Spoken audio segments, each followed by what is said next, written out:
Hello, everybody. Welcome in. We got a fun Thursday night ahead of us here. I appreciate anybody jumping out here, hanging out with us live, or coming in on a replay. I appreciate it very much. Yeah, it's a fun one. We have another movie club episode going on tonight, and I have somebody I met pretty early on in jumping into live chats. Somebody that I always saw jumping into other people's live streams on their chats, being very supportive, and doing some content himself. So I was pretty excited to get him on here and hang out. We're going to chat. We're going to get into his story a little bit and a little bit of our movie for tonight. So I'm going to go ahead and I'm going to bring on, we got Guy here, Caveman Movies and More. Heyo. How we doing tonight, man? Doing all right. Good. I appreciate you coming on.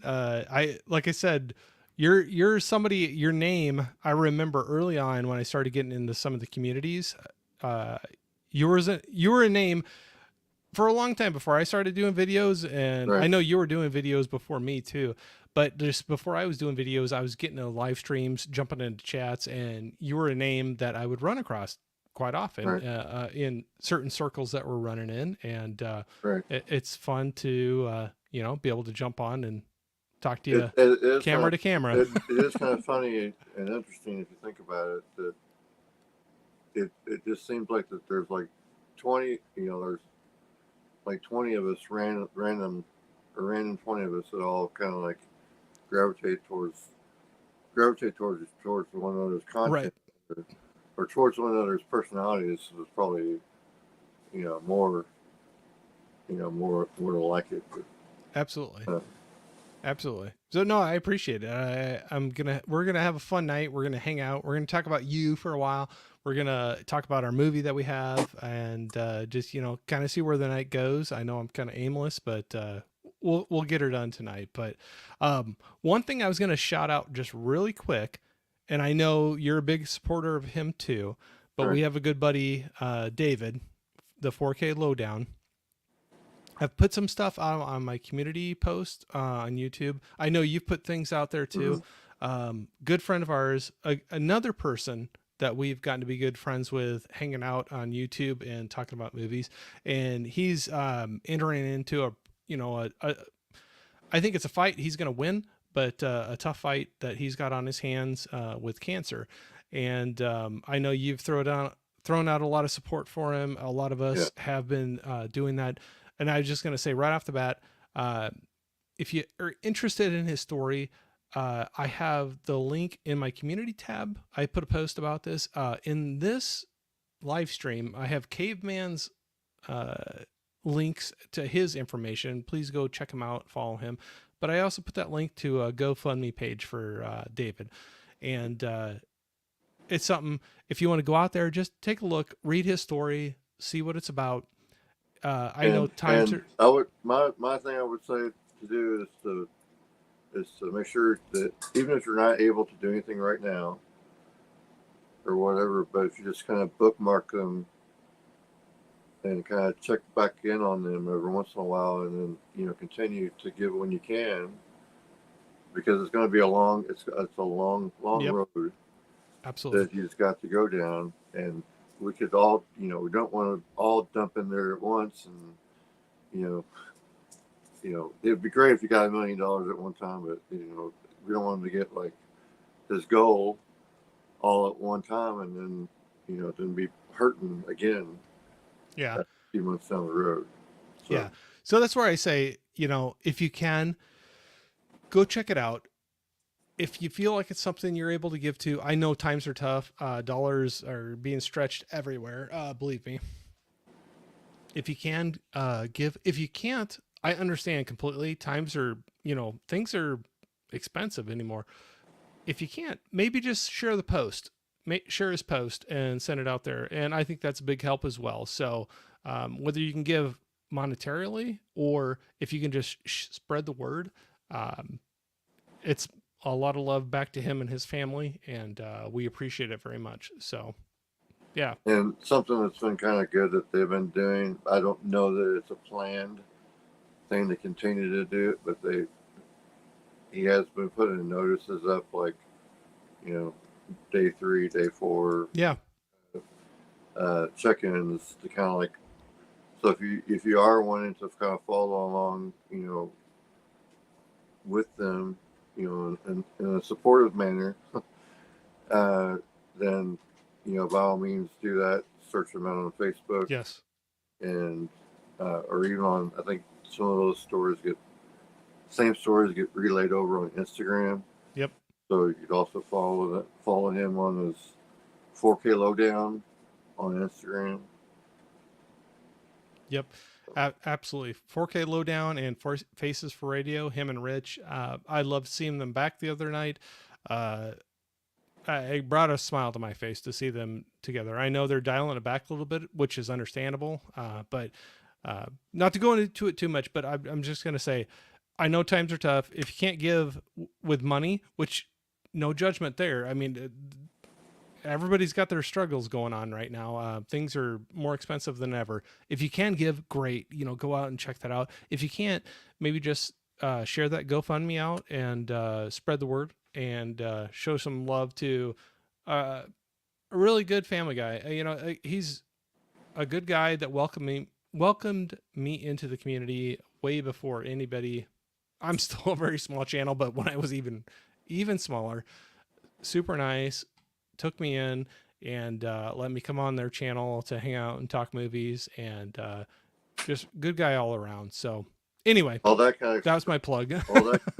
all that kind of spun out of control from the Instagram thing we had that one day where I hosted Instagram, and then David was on there because he couldn't host. Remember, then you joined, and I think Chris C was on there too. Yeah. No, good guy. So I wanted to do a shout out. That won't be the last thing, but like I said, the link for that also, along with guys' information there for Caveman Movies and More, is in the description. Check them out. Everything out. Like I said, if you can give. If you can't, just share it out, and we'll spread the word, and we'll go from there. So. Anyway, we got a bunch of people popping in here. If you don't mind, I'm going to run through the chat just real quick and say hi. We'll see who's we got popping in here. We got Johnny. What's up, cool kids? Hey, Johnny. Good to see you in here. We got the monkey in here saying it's only fit for the monkey to enter the caveman. A creator with a larger than life personality that brings so much to the table of not one but two podcasts. May death never take you from YouTube. Well, there you go. Okay. What do you think? What do you think of that, there, Caveman? I'm flattered, but I don't know what he's talking about. I think he's just showing you love. So Okay. we'll say Well, thank I you. mean, I certainly do appreciate Yeah. the love. Yep. I think showing the love. But We got Johnny here. Seems like everyone is on the QT, very hush hush. Yeah, a little wink towards the movie for tonight. yeah. we'll get there eventually. I take the long route to get to it, but we'll get there. We got Holland in here saying howdy y'all. Saying hi to Holland. Hey, cool kid Johnny.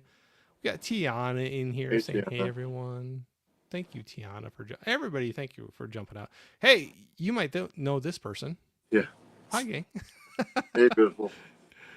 We got Ms. Caveman in here. Thank you for jumping in. I figured you'd be in here with Caveman in here, so that's all right.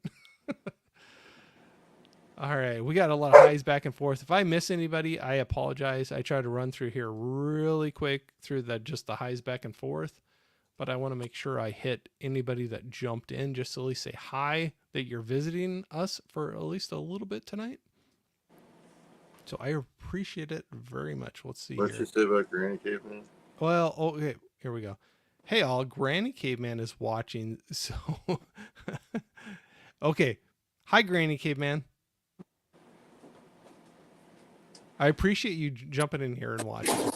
We'll have to watch for sure if you jump in here. So if you want to, don't feel like you have to, but if you want to put in the chat just hi, we'll say hi back. But we're saying hi right now, either way. Yeah. So no obligation. Door equals sure. Hey, Granny Caveman. We got some love for Granny Caveman saying, hey, Jeff, how's it Hey, going? Jeff. Good evening, my friends. We got saying more highs to Granny Caveman. I love it. I It's always fun to jump in here and just see everybody chatting. We got Huck in here. Huck, what's going on, man? Hey, Huck. Hey, good people, Caveman in the house. That is indeed true.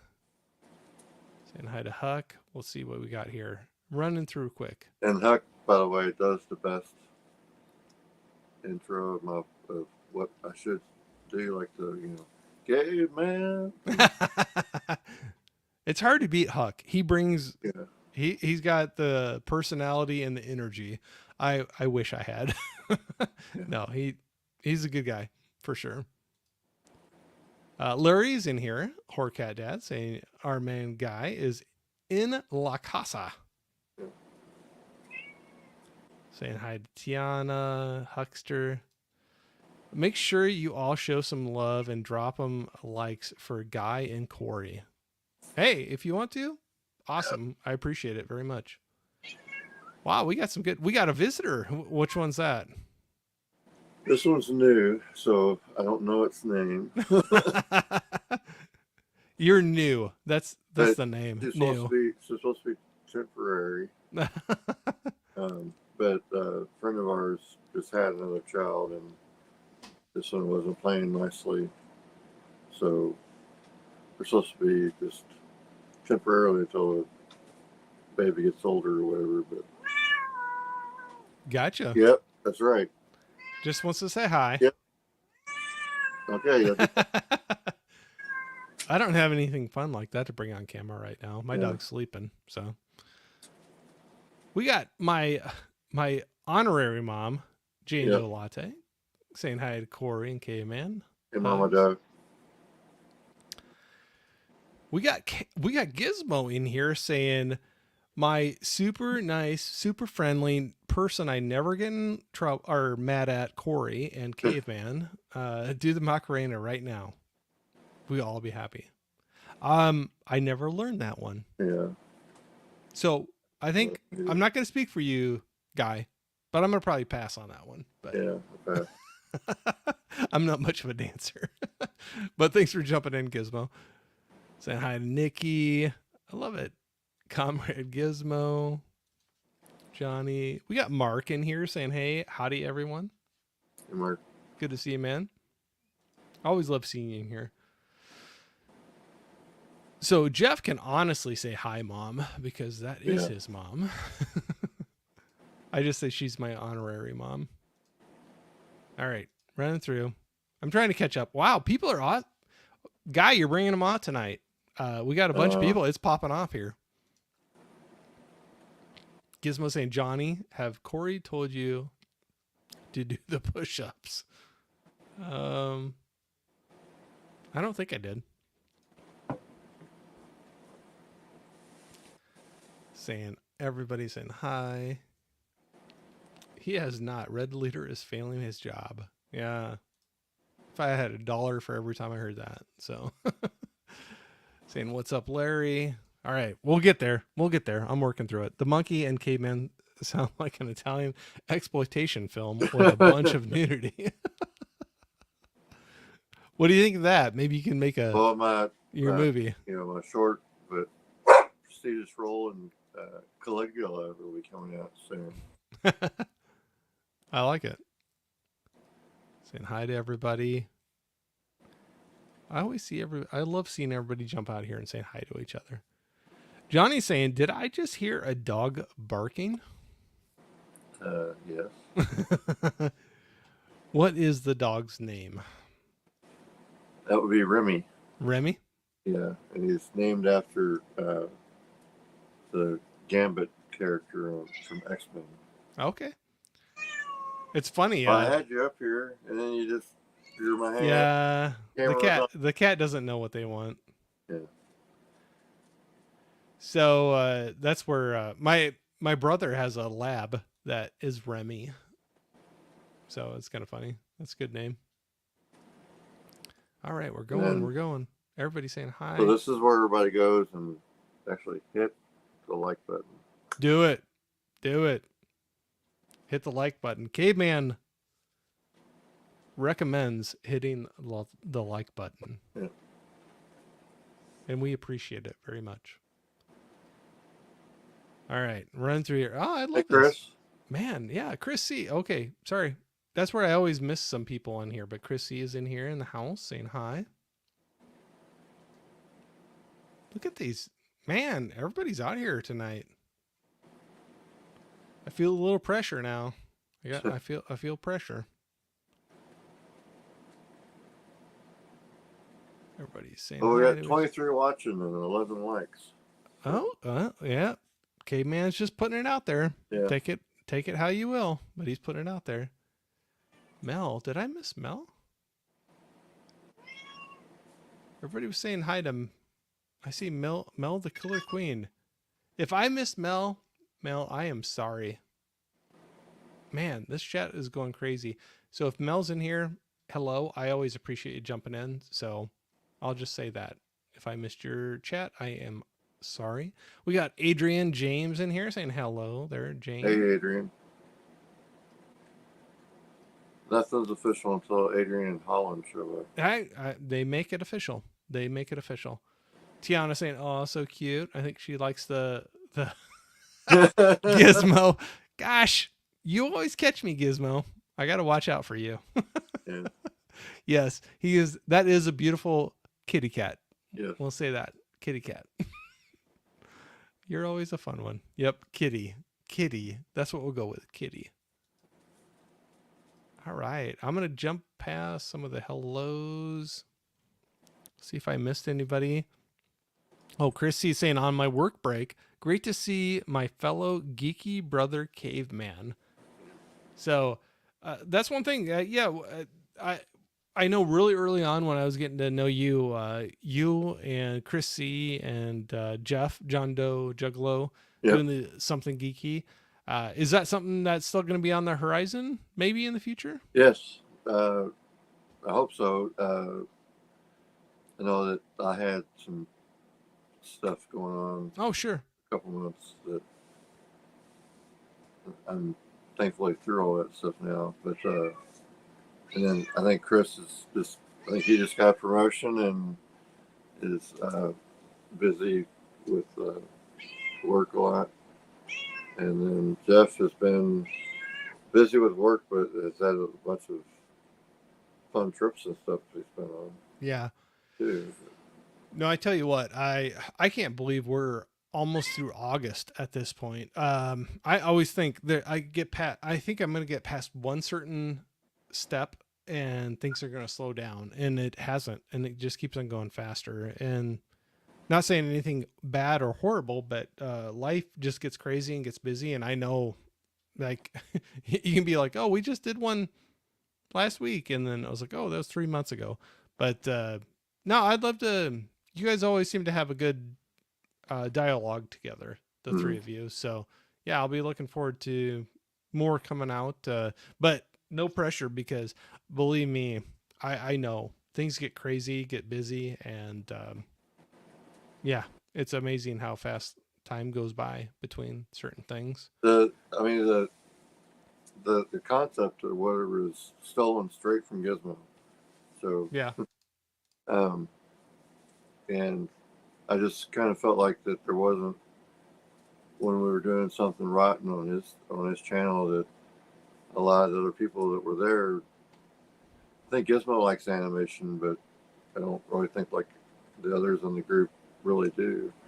So I thought that that'd be something that Chris and I could go off and do, and just focus it just on, geeky stuff like, sci-fi or, animated movies or anime stuff. Because I've got a bunch of stuff that I've tried to. I'm an artist at heart, so I try to support that wherever I can.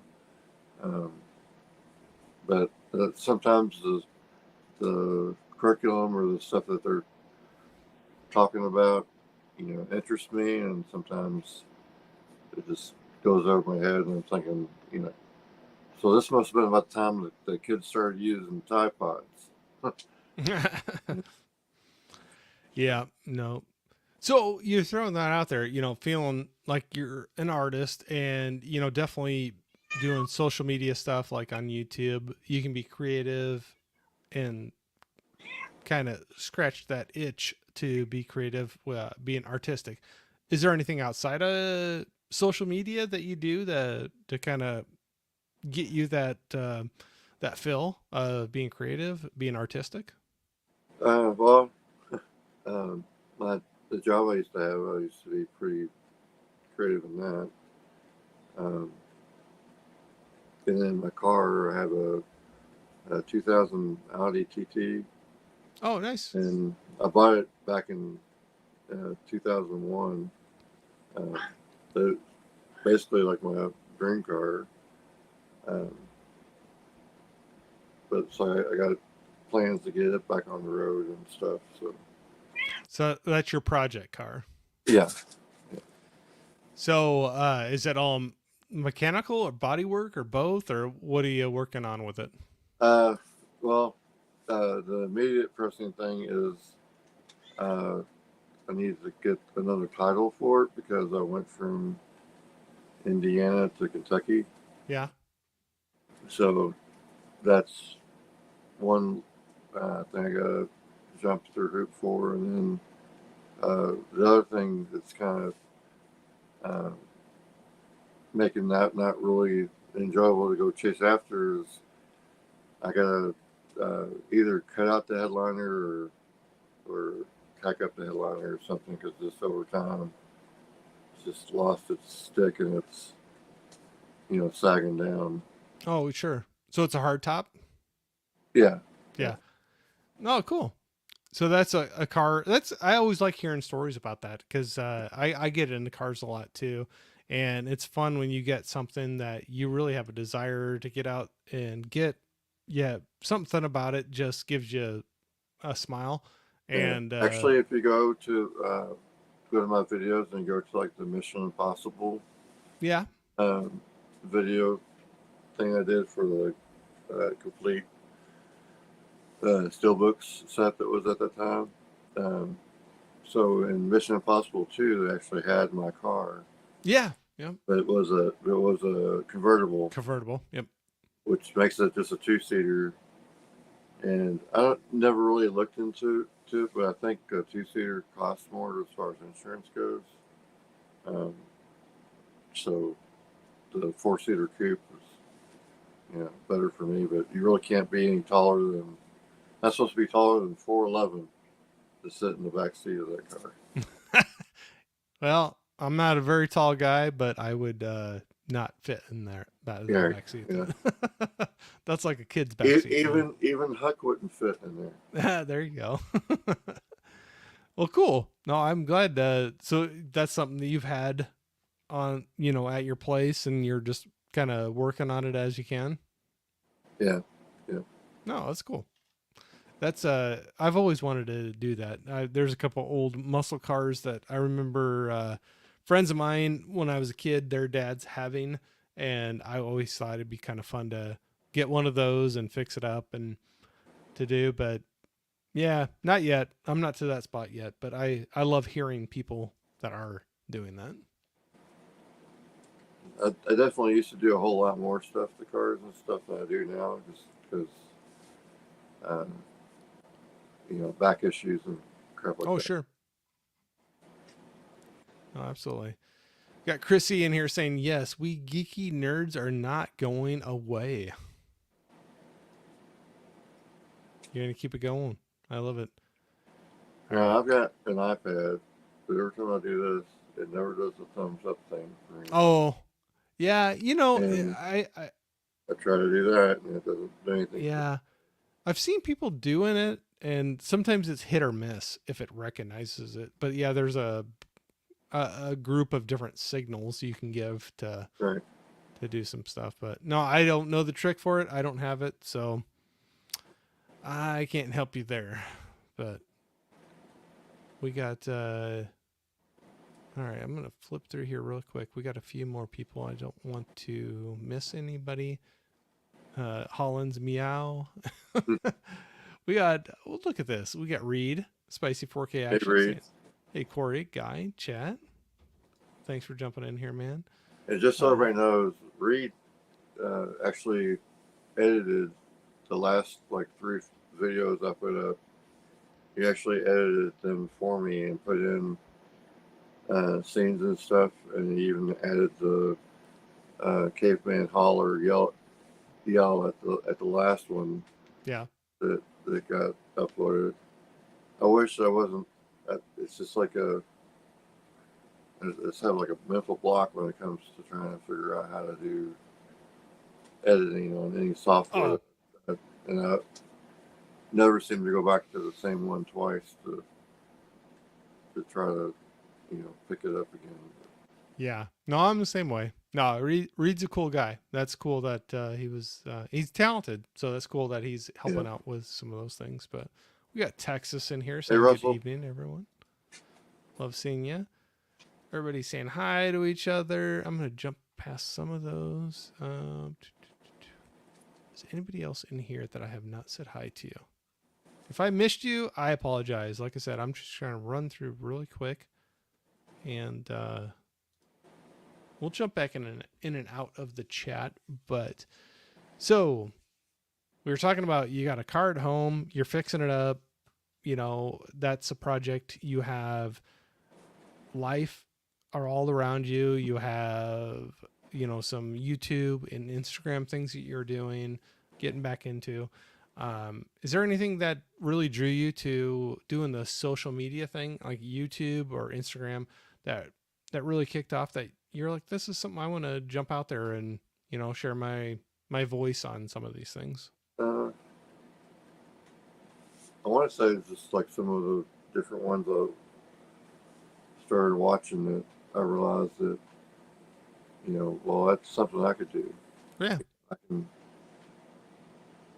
I can certainly I can do the videos like I've been doing, which is just you know sit up here with this backdrop and be like well, this is what I picked up or whatever. But I've always wanted it to be more than that. I want it to be like to be able to like show like a clip of something while I'm talking, yeah, and to be able to do a better illustration, kind of like what Ken does and for his multimedia report and stuff like that. But so like commentaries on movies, or like reviews of movies, or what would you see in uh, your future that you would really like to dive into? well, I mean, I want to dive into. Uh, I'd like to dive more into animation more, but maybe more of a mainstream. Um, Reed and I had talked about, and this was like I had went to Reed with an idea about another stream, and then he came back with this great idea about like us doing like a Saturday morning cartoons, or like a that type of live thing that would happen, someday on the weekend, either Saturday or Sunday, or Yeah. whatever it may be. And, we feature um, whatever movies we're going to be talking about. So talking about Saturday morning cartoons, is there any that really pop out in your mind that from your past, young, middle aged or older, whatever, that really jump out to you that would be ones that you would want to talk about more? Oh, well, there's some of them I don't know the history of and stuff. I'd like to learn more about that. What are But some of I those? know I don't know if you remember a show called G Force, I but don't know if they I were do. like the first one of those groups that kind of like came together to do something bigger. Yeah, Um, but that'd be one that you would think would be fun to kind of do a yeah, I deep mean, dive into. there's Thundercats, and Thundercats. I'm like right on that age of you're really too old to be watching Thundercats, when it came out. But I remember that one quite a bit. Yeah, but you were at that age when you were supposed to see it. We're not too far apart, I don't think, but maybe. I don't know. No, I mean, 10 years, I think. Or well, you said 41. 8. You're 48. Yep. Okay, well, 7 years. Okay. You know what? You're almost as old as my brother. Whew. No, I'm just kidding. Yeah, But he is. He was like 6 years older than me. But so I know what you're saying. yeah, 6 years can make a lot of difference if you're like 8 or if you're right, 13 or whatever, right. but or 14. But no, for sure. But yeah, we're right around there. But yeah, Saturday morning cartoons. That was like an event, and now it's so different with everything that's available all the time. And not saying good or bad, Right. but uh, kids don't have to wait till Saturday morning to see some of those. But Yes, you got somebody talking to you there. yeah. We got Tiana Well, saying she misses old Saturday cartoons, and Holland said he slept through Saturday morning cartoons. So, and we got hello from new one. Jeff was Thundercats are awesome. yeah. And there's Jeff might be interested in this. There's actually a toy. There's there's so many different things on YouTube. It's just incredible. But there's this uh, toy guy that his name is like Mega J Ray or Mega Toy Ray or whatever. But he does all these uh, toy announcements and stuff, and Okay. they just unveiled like it was like 6 months ago, like this. It probably was going to cost like some parent like $600. This big uh, Thundercats, playset castle, Yeah. and uh, Yeah, I never got to have anything like that. I just had the small, like single characters or pieces, but something I still wish I still had, but I resented my mom for a long time for it. But then I grew up and I got over it. But and she bought me when I was younger. And I was like maybe 6 or 7 or whatever. But she managed to buy like all of the Wizard of Oz.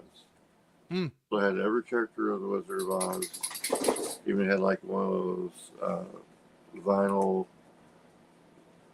uh, vinyl kind of foldable castle standee things. You know what I'm talking about? sure. Yep. Um, and I don't know whatever happened to that stuff. But I wish it was still around. Cause Mm. that stuff would probably be worth something. you I know, at least I pack of cigarettes. yeah. No, I had that the other not too long ago. I was down around a used movie shop that also had they were selling vintage toys, comics, everything.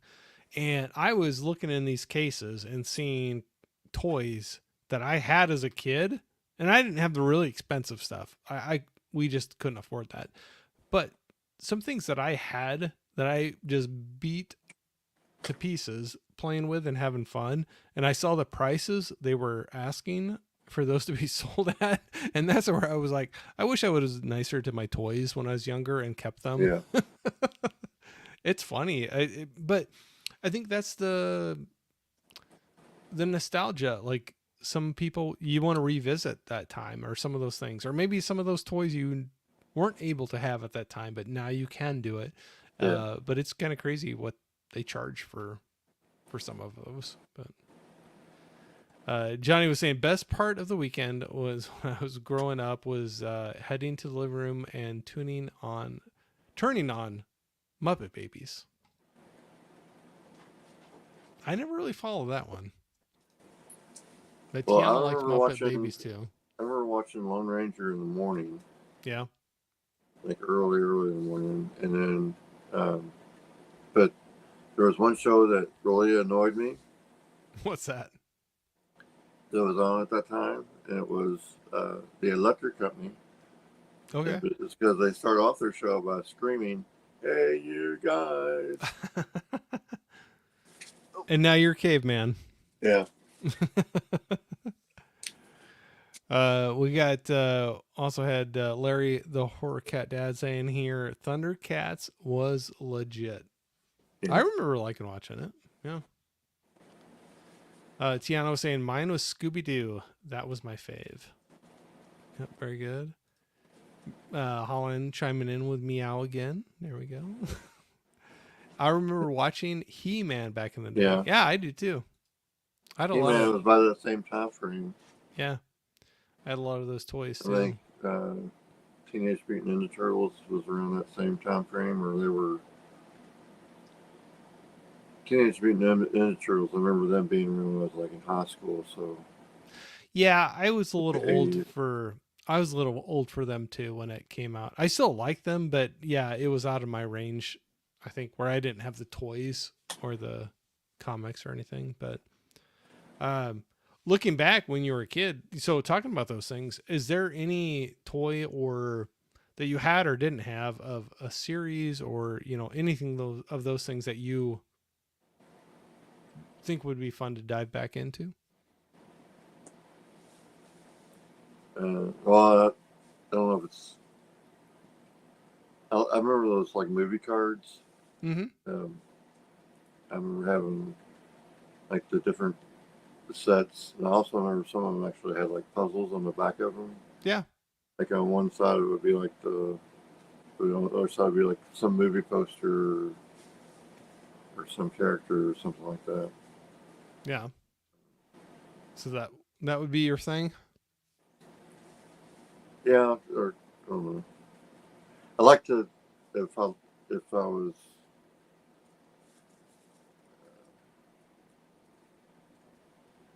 I don't know, I probably would start trying to draw more. Yeah. You like to draw? I've seen you put some pictures up before, what you've Yeah. done, but and you've mentioned you like being artistic. So is that something you like to do in your free time, or just something that you haven't done in a while and you want to get back Yeah, into? well, it's something I haven't done in a while, and I mean, I miss it when I was doing it, or regularly, like it was like part of my job was to try to explain something to somebody, and um, I just found it was a lot easier to explain something. Like it's just gonna sound stupid, but like a picture's worth 1,000 words. But like Oh no. if I can kind of illustrate, my idea or my thought down on paper, you know, I'll tell you, I learned better. You always hear about visual learners, right, the readers, and the listeners. And right, I'm a visual or kind of hands on. And I'll agree with that right there. If I'm going to learn something, it never hurts to have somebody explain it to me, but to right. actually see it and have the hands on, it helps me way more. So, no, I completely see that for sure. I'd be interested to see what you tested like on an IQ test. The only reason I'm make mentioning this because you mentioned something that very seldom ever gets brought up is like learning and well, because like what how they divide it up is there's auditory Mm-hmm. and then the visual. One's in the front and the other's in the back. I can't remember which one, but I guess they're just interchangeable. Mm-hmm. And then right brain and left brain. Left brain being analytical and right brain being artistic. Um, so when you so I took one of those tests way back when, and it pointed out that my uh, it points out on your brain where your greatest strength is. So I was like uh, 40 or 51% right brain and 51% visual. Mm. Uh, so do you mind? I'm like, I'm giving a thesis here. I'm giving Yeah. a very eloquent and detailed discussion here, and They just want to say you're hi. you're just butting in. Um, and now I forgot where I was at. You. Well, you were talking about like the testing and the auditory Oh or yeah. the visual and the. So then, but then as I was reading down into it, it goes into it read out of mind that I am one of the most difficult brains or whatever to teach Okay. because I have to have the right combination of audio and visual uh, in my learning. Than if I'm just go totally just trying to work problems out of a book and not have any type of visual reference to it or anything like that. Yeah. And I did do pretty well I never did do well in English, but I did do pretty well in math once I got to the point to where I was able to visualize everything and you know especially geometry and geometric shapes and stuff. So, No, I'm right there too. I'm very much visual and auditory. Reading, I'm okay with it, but I was always a slow reader. I always throw that. I yeah. was always a slow reader. So if I just had to sit down and read to learn something, if I'd be willing to bet. I'd be willing to. And this is meant no offense on you, but I'd be willing to bet you're probably just dyslexic or have some well, you never know. form of You never know. dyslexia. Yeah, you never know. Because I know I do. I mean, Yeah. I don't have the. There's like a stereotypical kind where it's where uh, you, you you see the letters jumbled. Yeah. Yeah. Okay, No, man. I'm. It's yeah. You never know on that. But I, if I can see and like hands on do it, or if I listen to the instructions, that those take Touch. hold a lot more than me sitting down and trying to read how to do something. Right. So yeah, everybody learns a little different, and each thing takes a little. Yeah, so you don't know, but you got a lot of people that want your attention there tonight. Yeah. It's not a bad thing. I don't mean that in a bad way, but it's fun. That's where I always can tell when our dog decides when he hasn't have had enough attention, and he'll do some things like, "Hey, I'm here. Why aren't Yeah. you guys paying attention to me?" So, uh, we got we got Rob Romano in here saying, Hey, "What's up, Rob. Corey? What's up, Caveman? All you fine people in chat. Thanks for jumping in here." Got a lot of hides back and forth. We'll run through here just Rob has really quick. been a long time supporter for for me, anyways. Yeah, that's cool. Yeah, it's cool. It's always fun to see friendly faces pop up or names pop up in chats. But saying what's up, Johnny and everybody. Man, if my parents had the foresight to invest in Star Wars toys when I was little, yeah, right, and not Yeah. take them out of the box. Yep, we'd all have a lot more money. Yeah, I even had like um, it was like a quarter of a Death Star because it was like like a quarter, and then the top crowned up, and then you had like the cannon Right, right. at the top or whatever, and um, but I remember that thing probably sold in the late '70s, early '80s, probably for I don't know, maybe $40. Yeah, what And does it go then for now? they that would be probably sub 500, I would imagine. Mm. No, it's funny. That's where I like I said, I was at that store walking around. I can't remember the prices, but I saw toys that I'm like, I remember having that, and it wasn't the most pricey thing you could get at the time, but the price that was on it at that moment, I wish I would have taken care of it and kept it around Yeah, and then sold it. But Adrian was saying I had a few of the Star Wars figures. I never had any of the spaceships. Yep. There was a kid in my class that always got all the big set things. I was just tickled beyond belief when I can get a figure like a one person. Mm. But there was this one kid. We'd go over to his house once in a while, and he had like the big AT-AT, the big walker, Right. or like some of the big Millennium Falcon, some of those things, and yeah, I'd go over there and drool, and then go home to my Darth Vader. But that's okay. Yeah. I want to say it was like in '78 or so, but we had like a major snow here Yeah. in Kentucky, and um, it like we had another one more recent that shut the town down for a week, but this one shut down the town in the late '70s. And I remember we were walking the railroad tracks. We were out of school because the schools were closed because of roads. Yeah. And somebody had built, and this is before uh, Hoth or whatever, but it looked like, remembering back and seeing it, it looked just like Hoth. Yeah. It was like built up so far, and then they had like snow, like bricks that they made out of Tupperware, thing. Yep. Yep. It was interesting.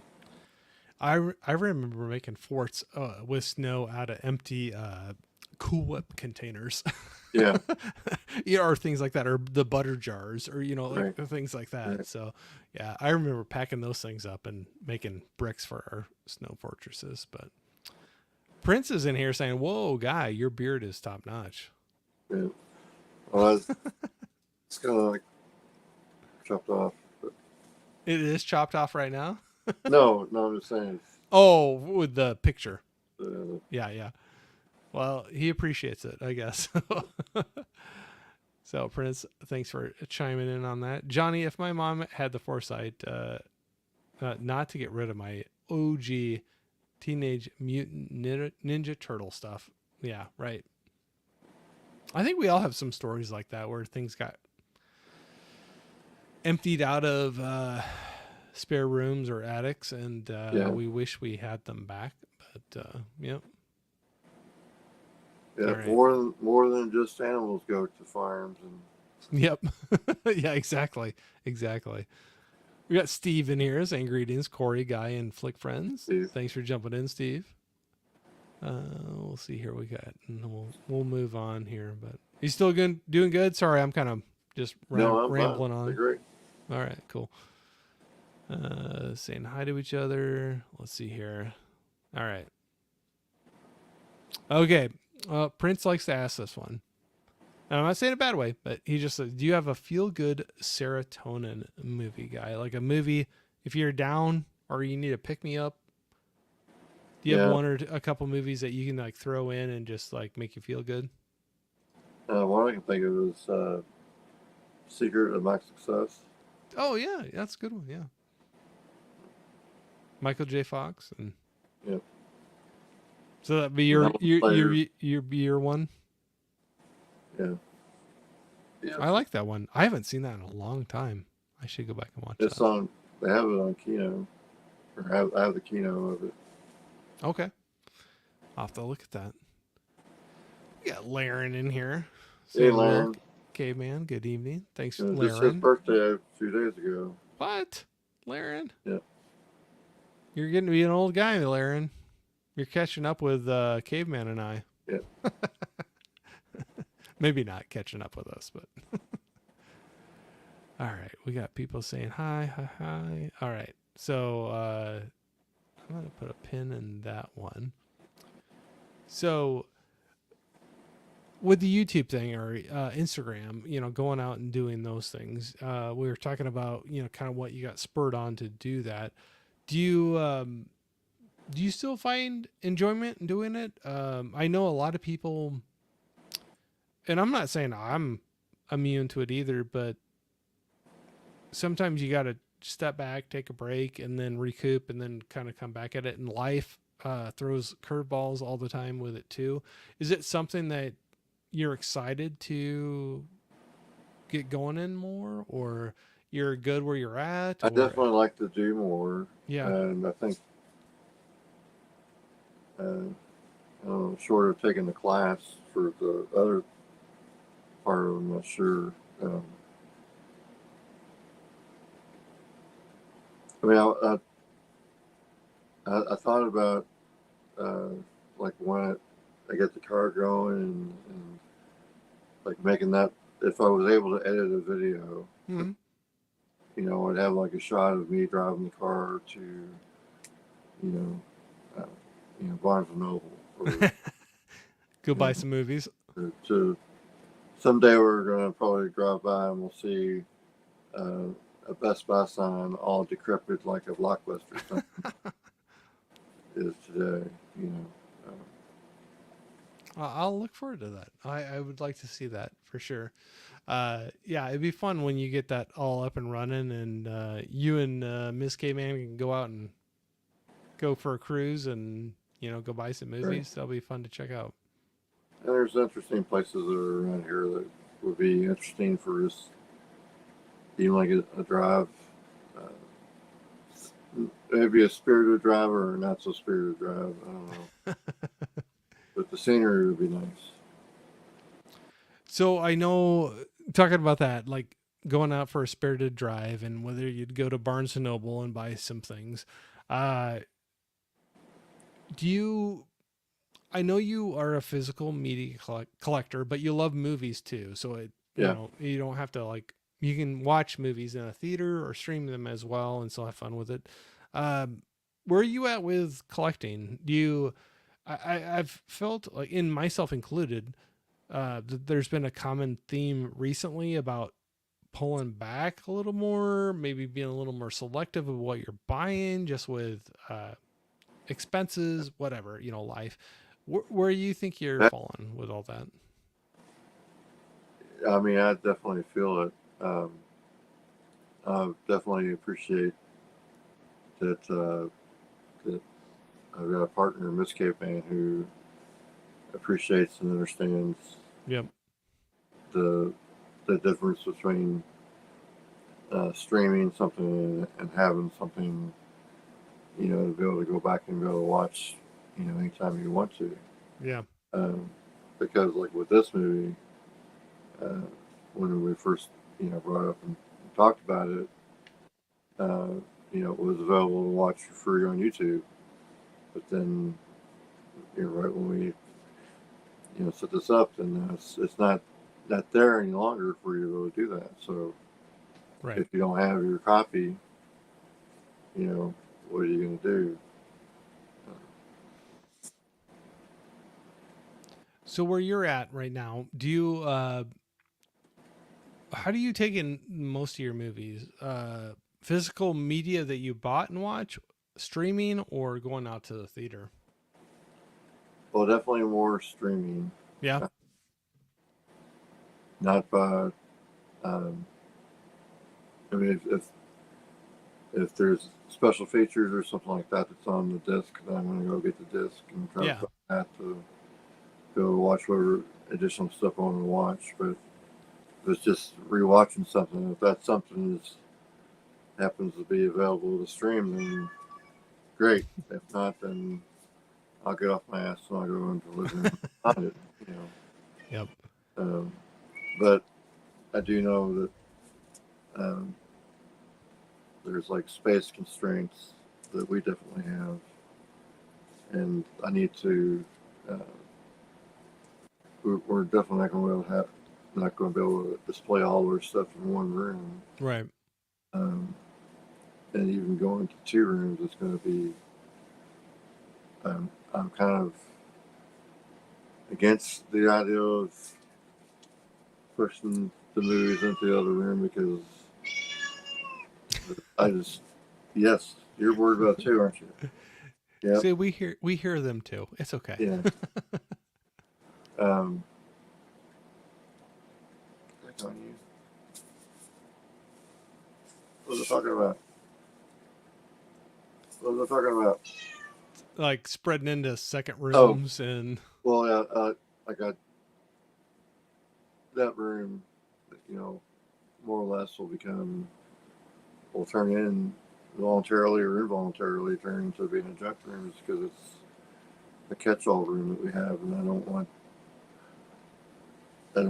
want the idea of like having to unbury my movies every time I want to go back and find them or whatever. But, Right.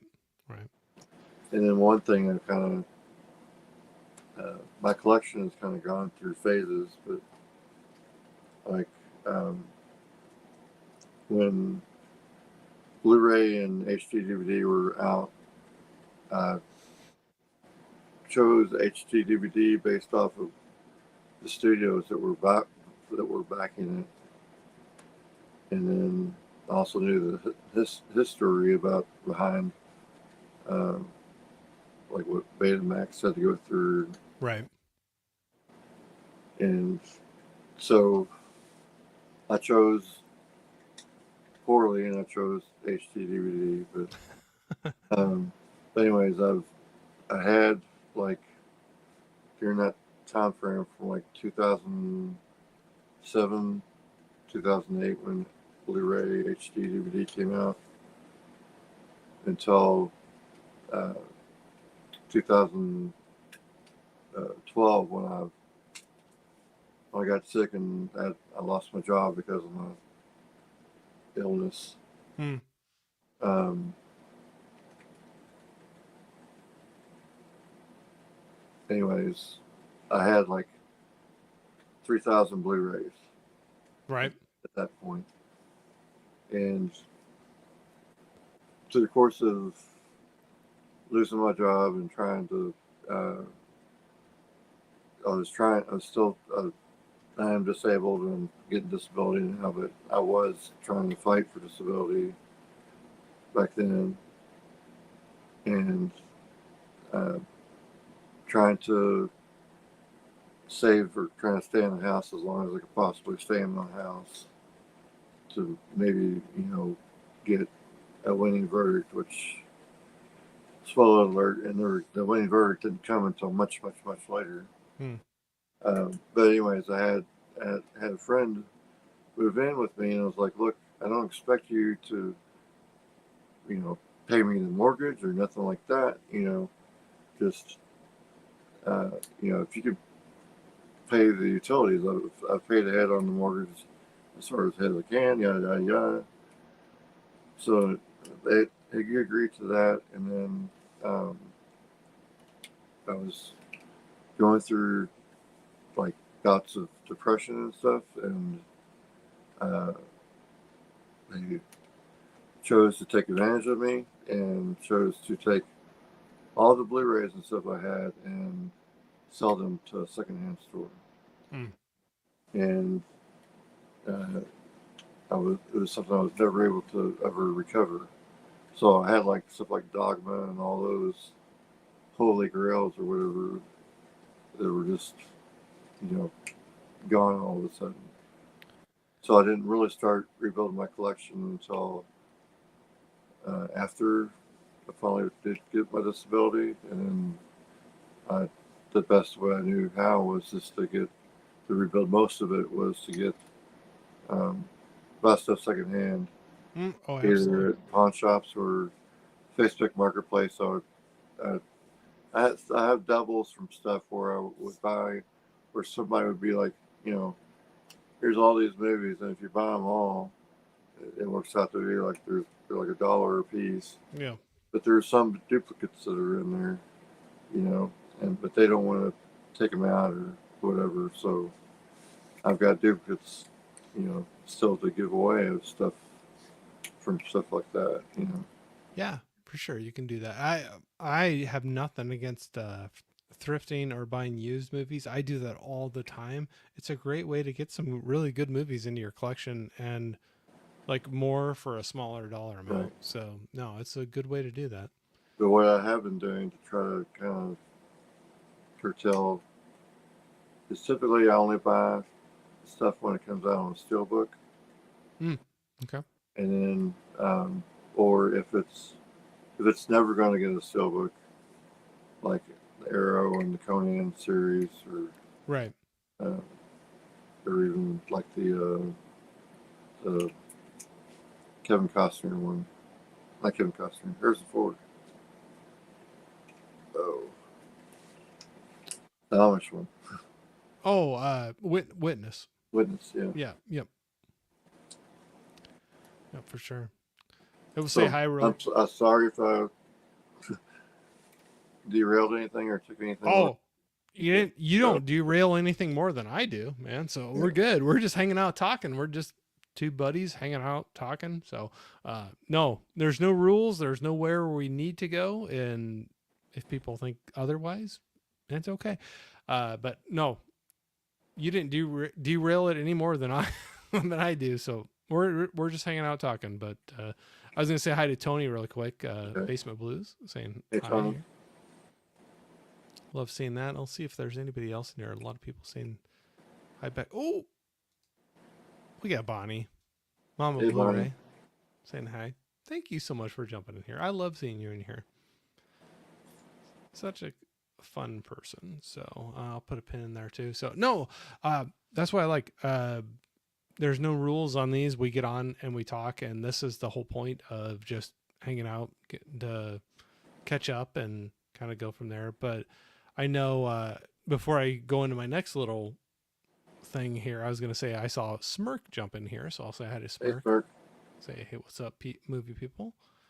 Do you have anything that is coming out either now or in the near future that would get you out to the theater? Anything that excites you, where you're like, I want to see that on the big screen, or no, and you're just like, I can wait and I'll buy it or rent it or whatever, stream it. I'm just kind of curious if there's anything rolling out that would pull you out of the cave Yeah. to go Well, see a movie. we did go see Deadpool. Um, Oh, you did? Okay. yeah, we love that.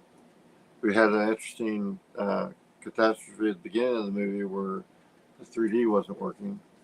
Oh, you went So to it was 3D? Yeah. me and 7 other patrons were out in the lobby while the film was going, trying to tell them, the 3D wasn't working or whatever. But once I got working, it was good. It's been a long time since I've seen a 3D movie. I went when my son was pretty young, so I don't remember the year it was released, but you'll know it's a while ago. The last 3D movie I went out to see was with my son, and it was Tron Legacy. Oh, yeah. So whatever year that was, whatever reason, sometimes it just messes with me a little bit. I get a little bit of a headache from them, but A little bit of headache from what? 3D. Oh, yeah. With the 3D movies, I don't know why. Sometimes it just doesn't settle with me really well. I wish it did because they look cool, but for whatever reason, it just kind of not my thing. But Bonnie was saying, "Aw, I feel love." Good. We love having you in here. Yeah, Tiana was saying to you, I'm not a big 3D fan. So what do you think, Guy? When you have you been to 3D movies in the theater, and do you enjoy them? Do they bother you? You love them, hate them, whatever? I actually had a 3D television way back when. It was like a 3D plasma. But it was one of those ones that if anybody does get a 3D television, I recommend you get one that any glasses works with it, because the ones that have like they call them shutter glasses that have like a battery in them that actually um, flicker. They're supposed to flicker right at the right Right. time to show you the whole 3D-ness of the image. So yeah. So you like them, right? I do. I mean, I do enjoy them, but Yeah. I don't. Like Deadpool, it wasn't a necessary movie to see in 3D. Yeah. I miss 3D movies that they did like back in the uh, 70s, Yeah. where the film was purely focused on the fact that it was 3D. Like I remember seeing like some type of Viking or dungeon kind of thing, dungeon movie or whatever in the 80s. It was, you know, cheesy 3D, and nobody was famous. It was on the screen, and Yeah. I'm too old to even remember the name. That's all right.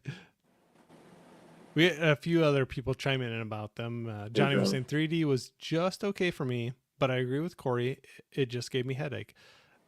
I don't know why, but it did. Well, I I think the for some reason, a lot of places have felt like they needed to go with uh, not a steady cam, but like a shaky cam. mm, Have you noticed that? Like on some TV series, there was this yeah. one TV series. I think it was. I want to say copycat, but I don't think that's right. It was one where this girl was uh, had like tattoos all over her body. It was only on for like Oh, 3 years. yeah, yeah. She had tattoos all over her body, and the tattoos revealed clues to solve. Yeah. Oh It's gosh, I blind remember that spot. one. Blind Yeah, yeah, spot. yeah. That was a good one. I didn't watch the whole thing, but I have The, a horrible attention span, so right. I don't follow series a lot. But yeah, I know what The, you're talking the about. blind spot. That Yeah. TV series, for whatever reason, Yep. There you go. they felt like it was shaky cam, time to do, and I just that definitely give me a headache, especially like the first person um, uh, shooters or whatever. Right. I'm just writing that down because I want to look it up again. I What's remember. that? Go for it. What are you gonna look up again? Blind spot to watch Oh, to see if oh, it's streaming on oh, something. yeah. I remember liking it, but like I said, I've said this before too, where there's a lot of series that I never finished that I liked, but I think it's my whether it's my attention span or Right. whatever. I just lean towards movies more, and I'll like a series, but I kind of drift away from it. And Well, I was just writing it down to check it out again to see if it's streaming anywhere. Blind Spot. Uh, I picked up a couple of copies or a couple of seasons of it at Big Lots. Oh, really? Yeah. So I found out that if you can't find it streaming, you might check your Big Lots. And, Unfortunately, I do not have those around me. oh, okay. Nope, I'm in the sticks apparently. So, no, Well, I do know a guy that goes to the stop sign every once in a while, and if he ever sees him, then I'll put a little bug in his ear to. I'll have to check that out. Yeah, sorry, no, I just wrote that down to look it up again because that's one of those series that I completely forgot about, but I remember watching maybe the first Yeah, season or something, and it was a cool I think it concept. just went for 3 seasons. I think maybe 4. I know it was on. It started before the pandemic. I'm pretty sure. And, Oh yeah, no, it. What does this have on here? Well, it doesn't have the years, but yeah, no, it. I'm pretty sure of that, and I know the main oh, actress of that. 2015 is when it started. Yeah, and the main actress, I know her from some other things too. I'll have to look I her know up. she's not. She she reminds me of Carrie Ann Moss. Uh, Yeah, but I know I've seen her her look. in something else. But why doesn't it show the names? Sorry, that's where I go off track here. I'm just looking up things. Um, I'll look it up later. But I thought that she was in something else. And yeah, Johnny was saying 5 seasons for that. Yeah. Tony was saying I have a 3D TV where you use the battery glasses. Also, I would prefer having the one where you can use the theater glasses. Yeah. Yeah. They do definitely do make those. Oh, there you go. Johnny was saying she was the Lady Sif in Thor. Okay. I was like, that's one thing when I see her, I'm like, I know her from something. Saying yes. Johnny was saying it ran from 2015 to Yep. 2020. So yeah, probably was done right before the stuff happened. Or they didn't come back after or whatever. I don't know if it was a planned end Yeah. or not. I'll have to go back and look at that for sure. So, And another show, like to talk about it really quick before we, yeah, go for it. 'cause I think I sent you a link to it, and I sent Tony a link and a couple others. But the John Doe TV series, I like that it, one. Yeah, it's that was one I is a had a great lot of fun is with. a great, you know, sad it only ran for one season, but I rewatched that while I was in the hospital for all that time, and it was an enjoyable watch. And didn't it go for? Was it only one season? Only one season. Okay, I remember watching that one. I really liked it. For whatever reason, I think somewhat around the same time frame, I really liked John Doe and The Pretender. Oh, okay. Do you remember that one at all? The Pretender, Yes, I think that's what I'm trying. Or hang on. where he was No, kind of uh, uh, raised in a lab and he could and then he escaped, but then he could kind of like take the role. It kind of reminded me in a different way. It reminded me of oh gosh, what was the show where he time shifted and he'd go into different bodies and Quantum play Leap. different. Yeah. Sorry, why I was blanking. It kind of reminded me of that a little bit, except he was just doing it in real life, but he was just so smart. Like he could walk in and be like, "Oh, I'm a neurosurgeon today," Right. and he could read some books and like know what he needed to do in like a day. But he was doing it to like help protect people and like one episode he was a doctor and another one he was a race car driver, whatever. But And I one of the actors that is in the uh, show that we're going to talk about at some point. Um, hey, no, sorry. hang on. I'm perfectly okay with it. Well, I got this nugget of information in my head. I want Do it. Go for it. before it expires.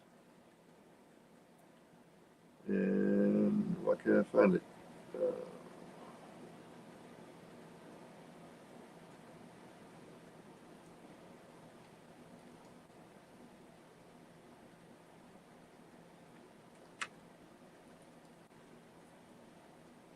Sorry, I know dead air is the worst thing. No, that's okay. I can keep talking. I just feel like I talk too much sometimes, but I can keep on filling So it's things got in. this guy, Simon Baker, Yeah.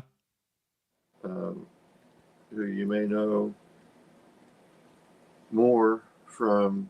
Um, he was in The Mentalist. This is an Oh, actor. yeah. He was also on a show called The Guardian, which was really excellent that I Okay. I don't know that one. really loved. Um, but this is him. Oh, sure. Mentalist. Yes. Yep. Okay. Yep. No, I got it together now. Yeah, he is in the movie for Yep. tonight. And Tony was saying I might not recognize that lady without her tattoos. yeah, Yep, for sure. Saying hi to each other. Yeah, no, I guess I didn't realize that was him that was in the movie. But yeah, as soon as you showed that picture, I recognized him. But another little piece of trivia that I found out too for this particular event is uh, that the woman that is in the beginning, in the first scene where um, Bud goes in to um, hit this guy that's like beating on a woman or whatever. oh, yep. Well, that woman was actually the daughter of Tommy Chong Oh, really? because her name is Precious Chong. Oh, yeah. We're gonna say goodnight to Tony. Say good night. Y'all have a nice evening. It was good to see you, Guy. I've been missing you on live streams. So Yep, I've been I've been missing it too. That's all right. You know what happens. But thanks, Tony, for jumping in here for sure. And it sounds like he'll be seeing you more in the future, right? Hopefully. Yeah, hopefully. Well, that's all you can do, right? Yeah. With everything, but no, that's cool with the connections there in the movie. But I mean, we can. I have some more questions to go through for you. I can save them for later. We can jump into the movie for It doesn't tonight, or matter. what do you feel like? I just wanted to put that out there while I was thinking about it. Oh yeah, absolutely. No, I'm like that too. If I don't say it at that time, it's gonna be gone. But Because he's been a pretty good actor in my opinion. yeah. So what do you feel like doing at this point? I'm flexible. I have more questions I can ask you and we can talk about, or You we can can shoot. save them for later, or do you want to go into the movie, or what would you Go like ahead to and ask do? your questions. Okay. Um do you have any genres of movies that you normally gravitate towards? I'd say action, sci-fi. Action and sci-fi. Do you have any that really jump out, or some? I'm not saying they have to be like, oh, these is the best movie ever, and I won't hold you to it, but some that really pop out that are ones you really enjoy. Well, there's the common ones like Matrix and um, of course the Star Wars movies I can see that behind you. Yeah. and yeah. Somebody on one thing it actually said that they were wanting to know what uh, ship that was in Star Trek. You're like wrong one. Yeah. Obviously, you came to the wrong station, Yeah, right. wrong You're like, channel, wrong time. no, yeah, wrong one, wrong one. Yeah. Um, one thing that I've seen come up before recently, somebody was like, "Well, with all the internet and everything like that, there's no reason that you shouldn't know about a movie coming out, big or small." It can be hard. There's a lot of things rolling out, a lot of things on the internet, so it's easy to miss things. But Mhm. do you try to keep up with what's rolling out, new movies that you might want to go see, and how do you keep up with that? What do you Our follow to man try to Ken, do that? I mean, I keep up with a lot of it through him. Yeah. There's another guy that does something similar to Ken, and he's got like 100,000 subscribers. Um, I'll tell you offline who he is, but Okay. No, that's fine. he's he's he's somebody who's very knowledgeable. Yeah. But and you may watch him, and if you watch him, if you love him, and you want to shout his name from the rooftops, by all means, go right ahead and do so.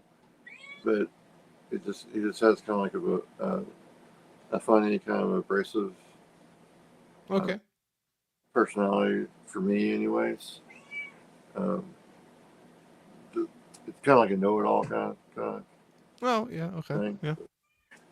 But he does know some stuff, so I mean, it's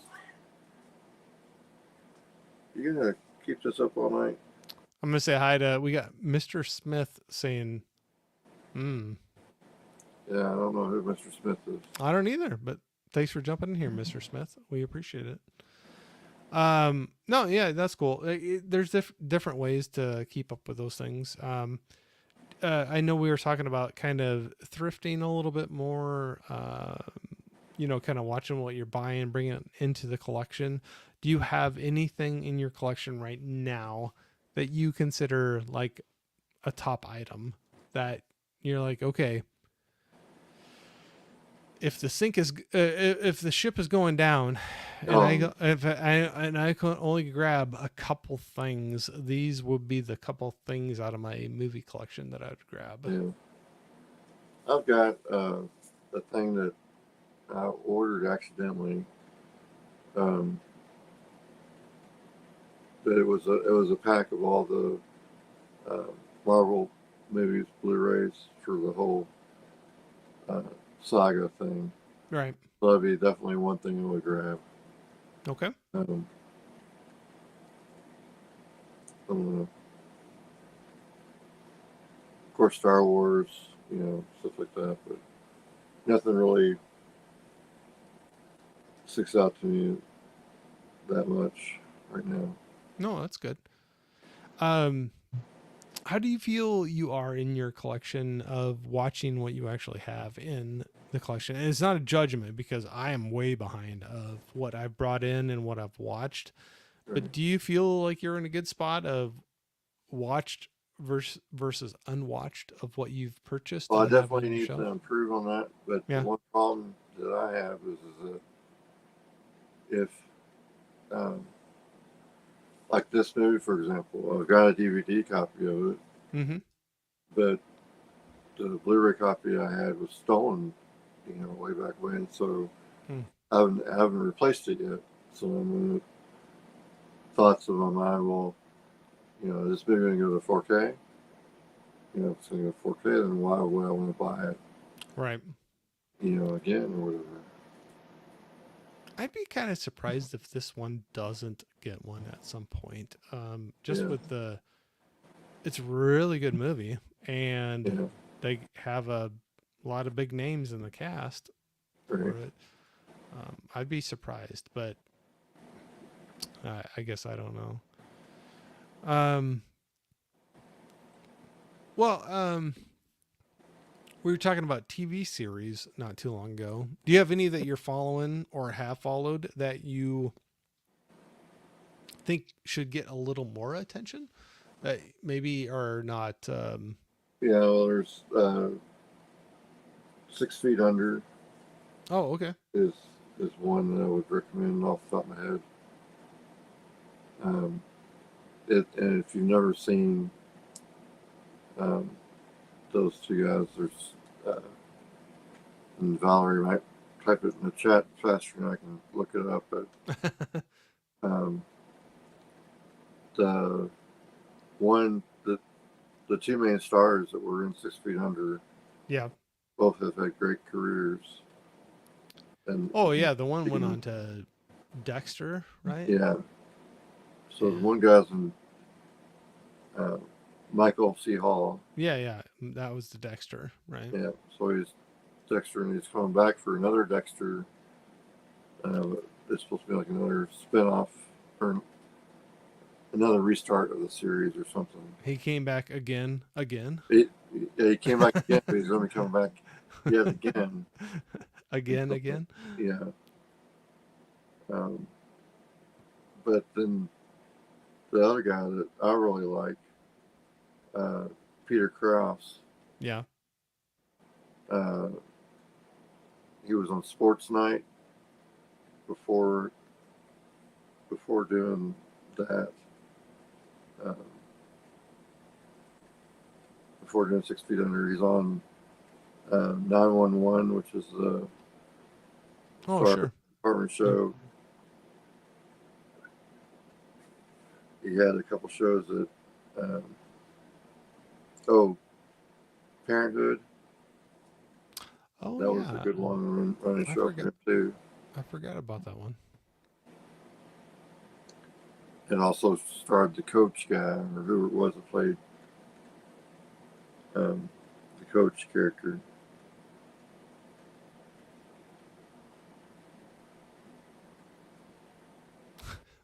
Gizmo is saying that I have you on without sound, so I just see your faces. Kind of good in total silence.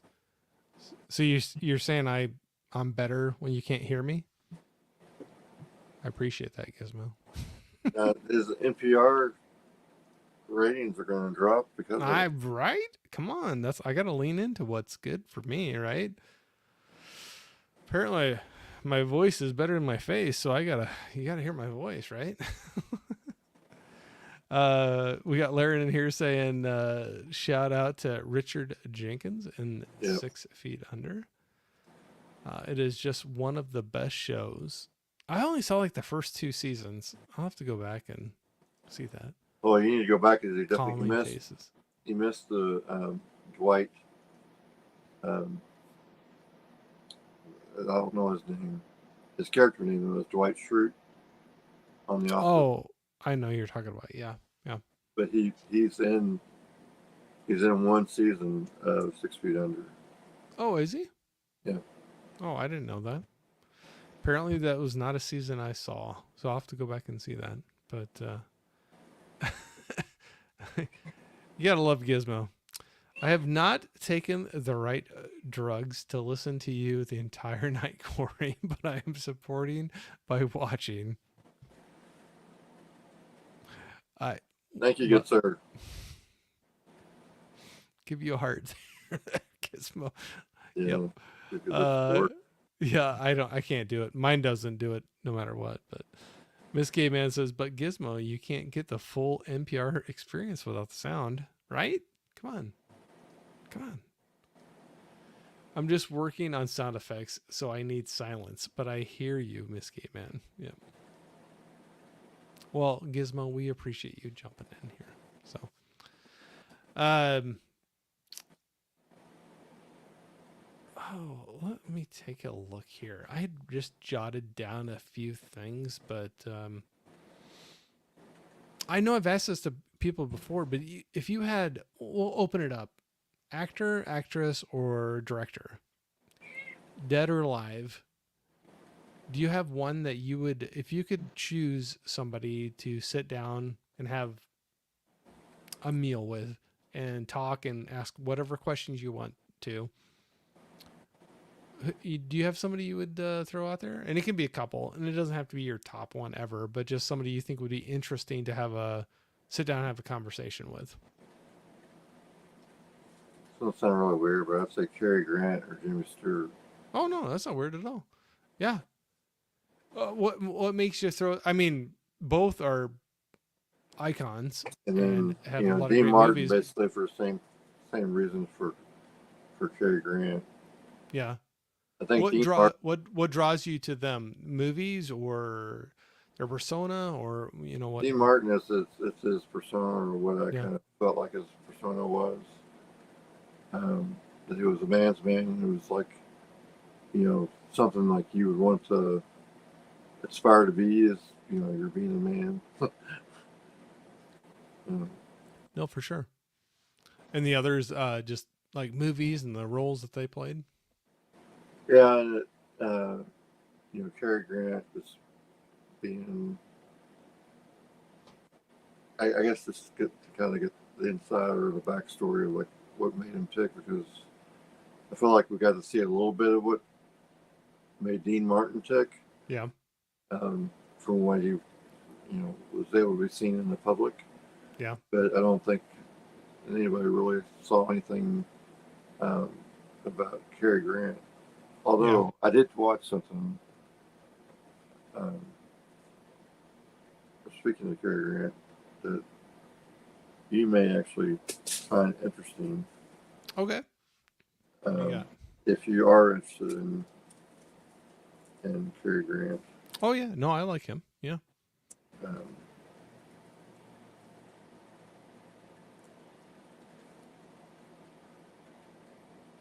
so there's a TV series that's on BritBox. Yeah. It's only 4 episodes, and it's Oh, Archie. about Cary Grant. Yeah. Okay. I don't know that one. I'll write it down. But if you go through Prime, you can get on um, BritBox, and you can do like a 7-day trial or whatever to be able to watch it. But it's just really interesting the way it kind of went through, showed his career, and showed you kind of like a little bit more about what he was kind of like as an actual person.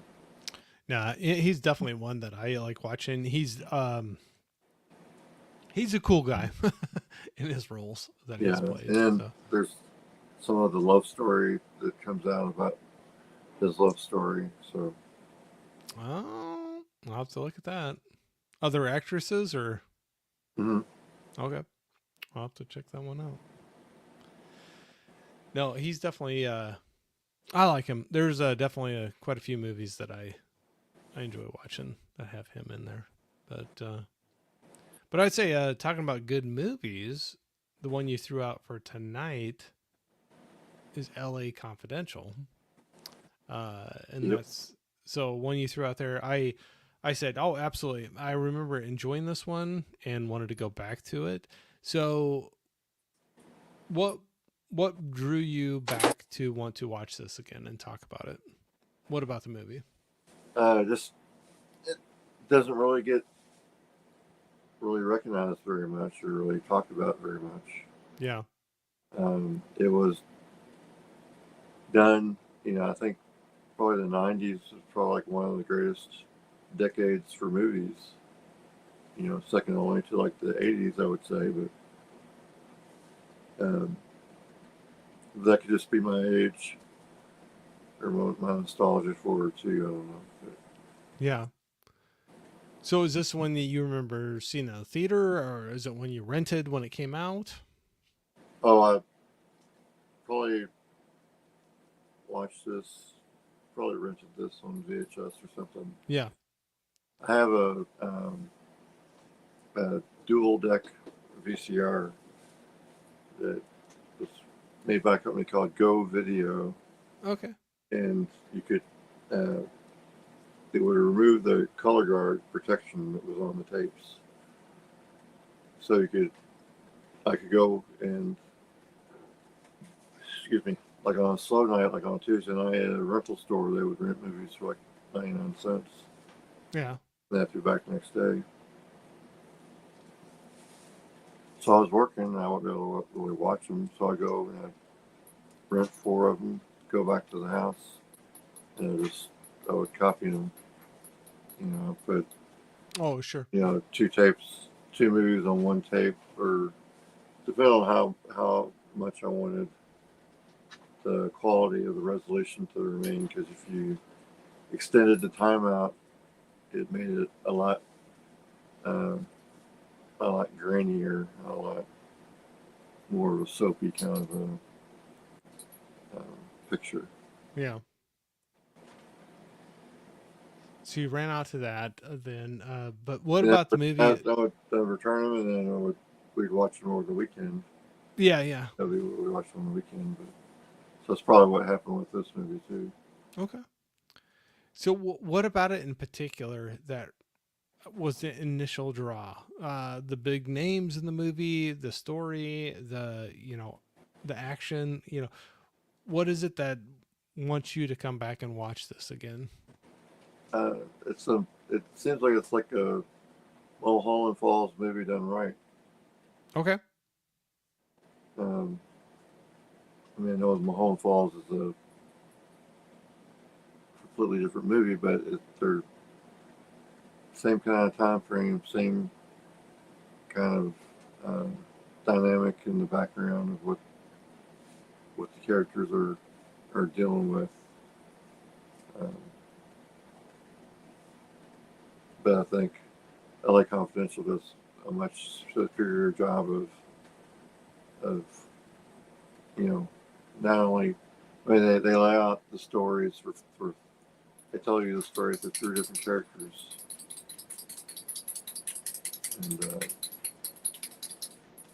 and it was kind of funny that they chose two Australians of the three Yeah. to be Australian actors to depict Americans. Yeah. But this was right after, or right before this one was done.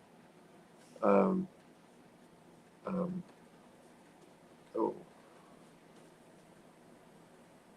can't think of his name right now. Gladiator Oh, Russell Crowe. guy, Russell Crowe. He had just done Virtuosity, and but there was also an Australian film that he did called Romp'em Stomp'em that actually got the director interested in him. And it's not a movie I've seen. I don't know if it's actually anywhere you can actually see it. Hmm. Yeah, Reed was saying I've never seen L.A. Confidential. I would say it's definitely worth watching. Yeah. for sure. For sure. We won't do too many spoilers or anything, but it's for sure one worth watching. Johnny said, I went to see Confidential twice, once in the theater and once in a drive in. Such a damn good film. Yep. And then Gizmo was saying to Reed, he needs to see it. Kim Basinger is a hot woman with a very nice personality that you'll get along with really well, and is in the film. And at least, and the last time he saw it was when he was 20. I think that's what he said. I'm trying to translate. My Norwegian to English is spotty Right. sometimes. But no, this was a film definitely. It was earlier on in a few people's career, but man, it had a big cast. You had, I'm just reading through. So top cast when I look at IMDb, you have Russell Crowe, Kevin Spacey, Guy Pearce, Kim Basinger. Which is a killer name for an actor, by the way. Which one? Guy Pearce. Oh, Guy Pearce, yeah. James Cromwell, Danny DeVito. I forgot. I honestly forgot he was in it when I went back to rewatch it. So, um, yeah, It's because he was on the QT. yeah. Rep, hush, hush. Just like Johnny was saying earlier, but it was, yeah, it had a big cast. I think all of them were pretty popular at the time too, but it was one of those big ensemble casts that they pulled together.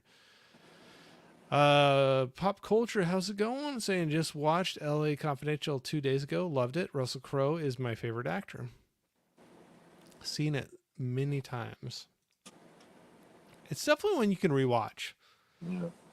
Romp'em Stomper is the name of the movie that the director used to cast him in this. Okay. It's on Prime, but it's Yeah, I haven't seen that one. Romper Stomper.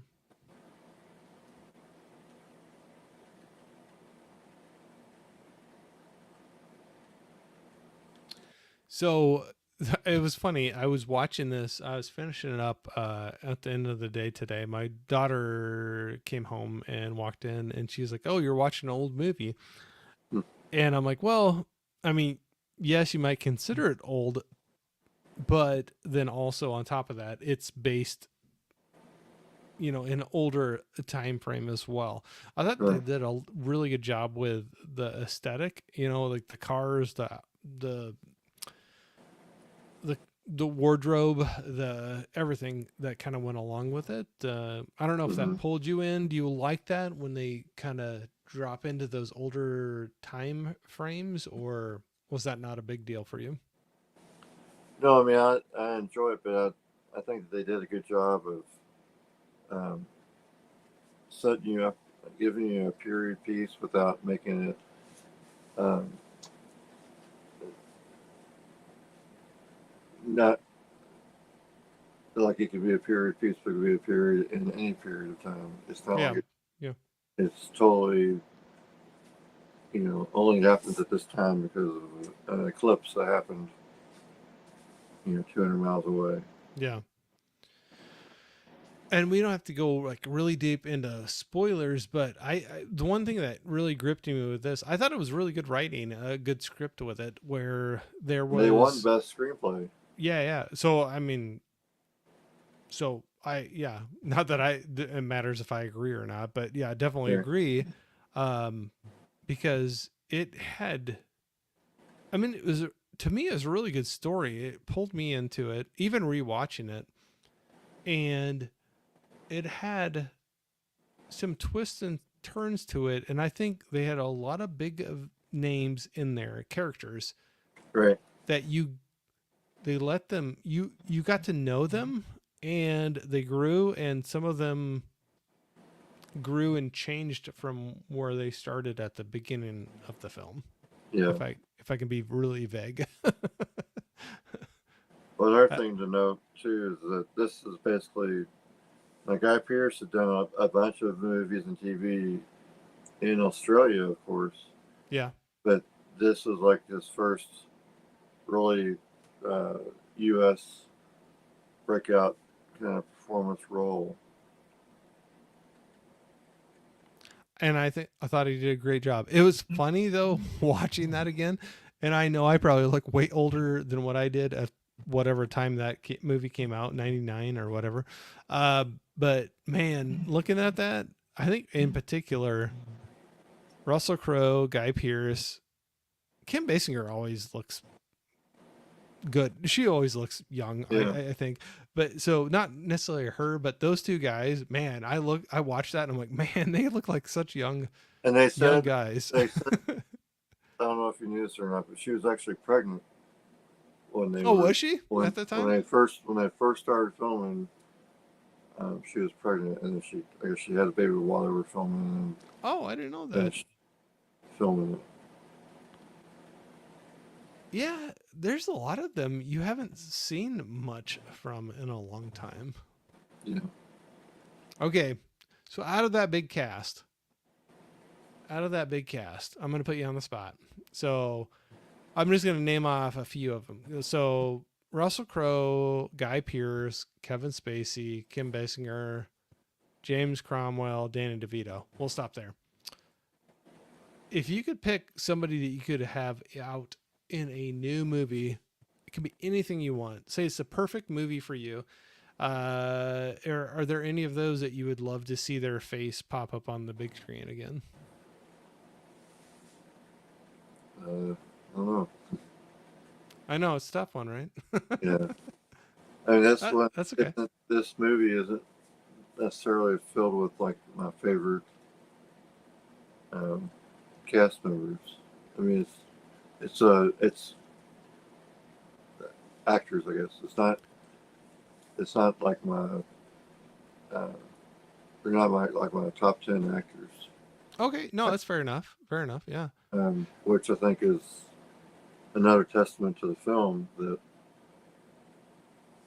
it didn't require like one heavy star or whatever to like lead the whole thing. So that being said, are there any of the actors or actresses in that you were not particularly fond of, but this movie warmed you up to them a little bit more?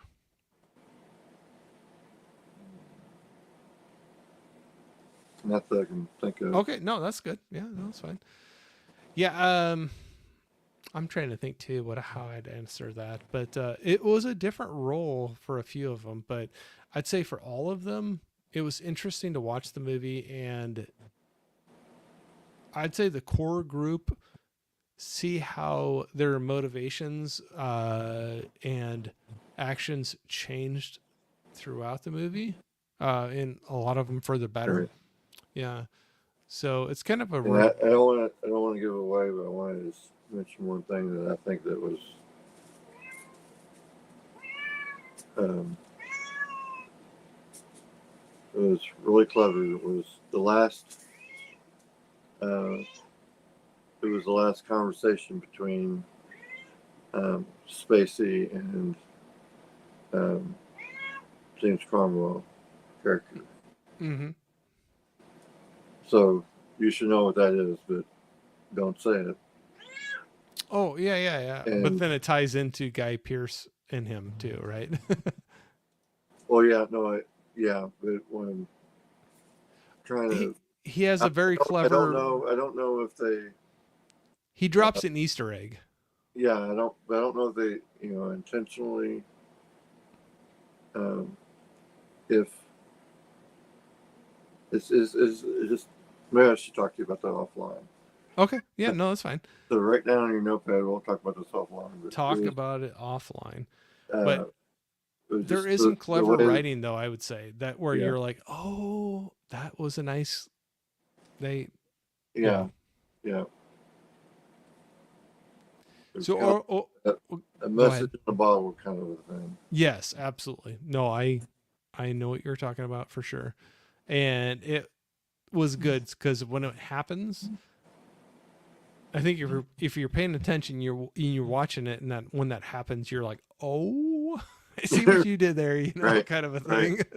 And you're like, oh, that was clever. But it does require some homework on your half because if you're not paying attention early Correct. on in the movie, if you're Correct. there on your phone, and I'm guilty of this stuff too, Oh, sure, for sure. Me, being on your phone everybody. and, I think and everybody. halfway listening to it and say, yeah, yeah, you got Yeah. a copy, yeah.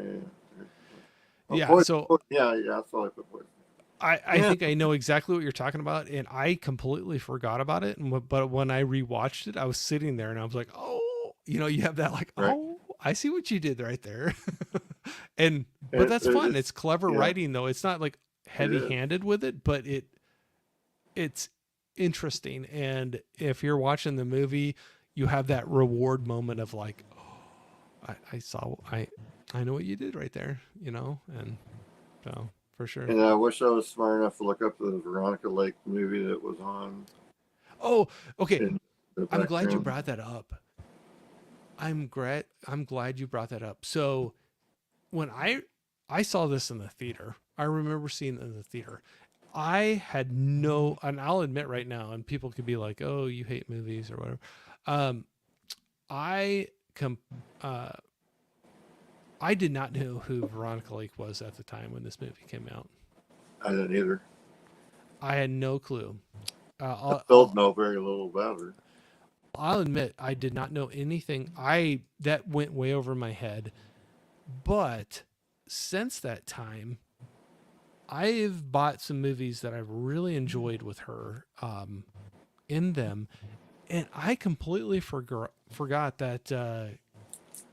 So in this movie, there's people trying to pose as famous actresses, and Kim Basinger was Veronica Lake, Right. and I completely forgot about that. And when it brought it up, I was like, oh, I so some movies I bought recently when I say recently, within the last 2 or 3 years. Um, I Married a Witch, This Gun for Hire, and The Blue Dahlia that has Veronica Lake in it. And I know she's in many more, Mm. but I really enjoyed those, and I was like, I'm gonna dive down. I want to. The Glass Key, that was another one too. As I'm looking through this list here, so I want to go into more of her movies, but yeah, no, that was one thing that caught me off guard. I completely forgot that Kim Basinger was supposedly supposed to be a lookalike of Veronica Lake in this movie, Right. and yeah, it's funny. I was like, I know for a fact when I watched this for the first time, I had no clue who Veronica Lake was, but since that time, I've been enjoying and going back into more of her Mhm. films. I ran across her from people recommending it, and yeah, no, it was a nice little surprise when I saw that. So I honestly don't know the movie that they were playing in that scene. I know what you're I talking don't about. Where either. they, I'll have to look back and see which one that actually was. But Yeah, if I was smart, I would have done that before. well, and I'm not smart, You so know, I that's why I didn't figure it out yeah. beforehand. So So, how would you rate this movie? And you don't have to be like really technical, but like even a thumbs up, or like, yeah, you probably Yeah, should no, watch it, or like a nah to me, it's like a 4.5. I mean, out of 5. it's almost a perfect movie. I Oh, think. it's right up there. I would say with the cast that they have, the cinematography is beautiful on it, and the writing, they were clever with some of the things. I would agree. It's got to be up there Yeah, the for sure. one uh, I haven't looked yet to be able to see if it has anything tied to that into the film. But apparently, the author of the book that this film was based off of also wrote another book called Black Dahlia, which I don't know if that is the same as the movie Black Dahlia. Oh yeah, and well, she's in a movie that's the Blue Dahlia, so I wonder if that's the same or not, or Well, that was um, for Kim Basinger, but hmm. I'll have to look at that. I guess I don't know that for sure. I was thinking of Veronica Lake. I know she's in one that's the Blue Dahlia, but um, I'll have to look that up. Yeah. So we got some homework to do, some stuff to watch after this. So, all right. So you got a thumbs up. It's a high recommend for me for people to go out and watch, right? Yeah, and apparently, James Elroy is. Uh, Oh, there you go. The Black Dahlia. yeah. I haven't seen that one. With the resurgence of Josh Hartnett's career, Oh yeah, it'd be a good one for you to watch. yeah. I need to see that one too. Your partner in crime was saying the Black Dahlia was a female serial killer back in the day. I'll have to see that one. I have not watched that one. I'll have to check it out. So no, I was good. I was glad you threw this out as a suggestion because I had not watched it in a long time. I know I really liked it, but man, when I watched it, there were so many things that came out that I forgot about. So even the Veronica Lake thing that we were talking about, I Right. completely forgot about that. Oh, we got another good guy jumping in here. Rich, what's up, everyone? Hey, Rich. We might have been talking about you and your partner in crime earlier. We'll just Yeah. say that. Nothing bad. And Nothing we weren't talking about any of the movies that you make Dave watch that Yeah, right. make him cry. Yeah, no musicals. So, Yeah. but good to have you in here, man. But yeah, no, I would say this would be a movie that's an easy recommend. I know not everybody's going to enjoy the same things, but this one I would not hesitate recommending somebody to check out. I know they might not end up liking it, but you know, you have some So movies. there would be one thing I would be kind of cautioning anybody about watching it is that there's a little bit of a racial element. Oh yeah, in it. yep. It's not as, in my opinion, it's not as bad. But I mean, who am I to judge that kind of thing? So Yeah, absolutely. So every movie can have some things for sure. So this one, yes, definitely. There. So if you want a couple little cautions, for sure, the racial tone in certain parts that you're talking about, and then even um, domestic violence and yeah, assault yeah, come up within the movie too. So I'd throw that out too. Yeah, completely. They can hit people in different ways just from their experiences or their life path. You know, like what they have going on. So for sure, yeah, you could throw that out there. There's definitely some racial tones, some violence, and some assault that happen yeah. within that movie for sure. It's not.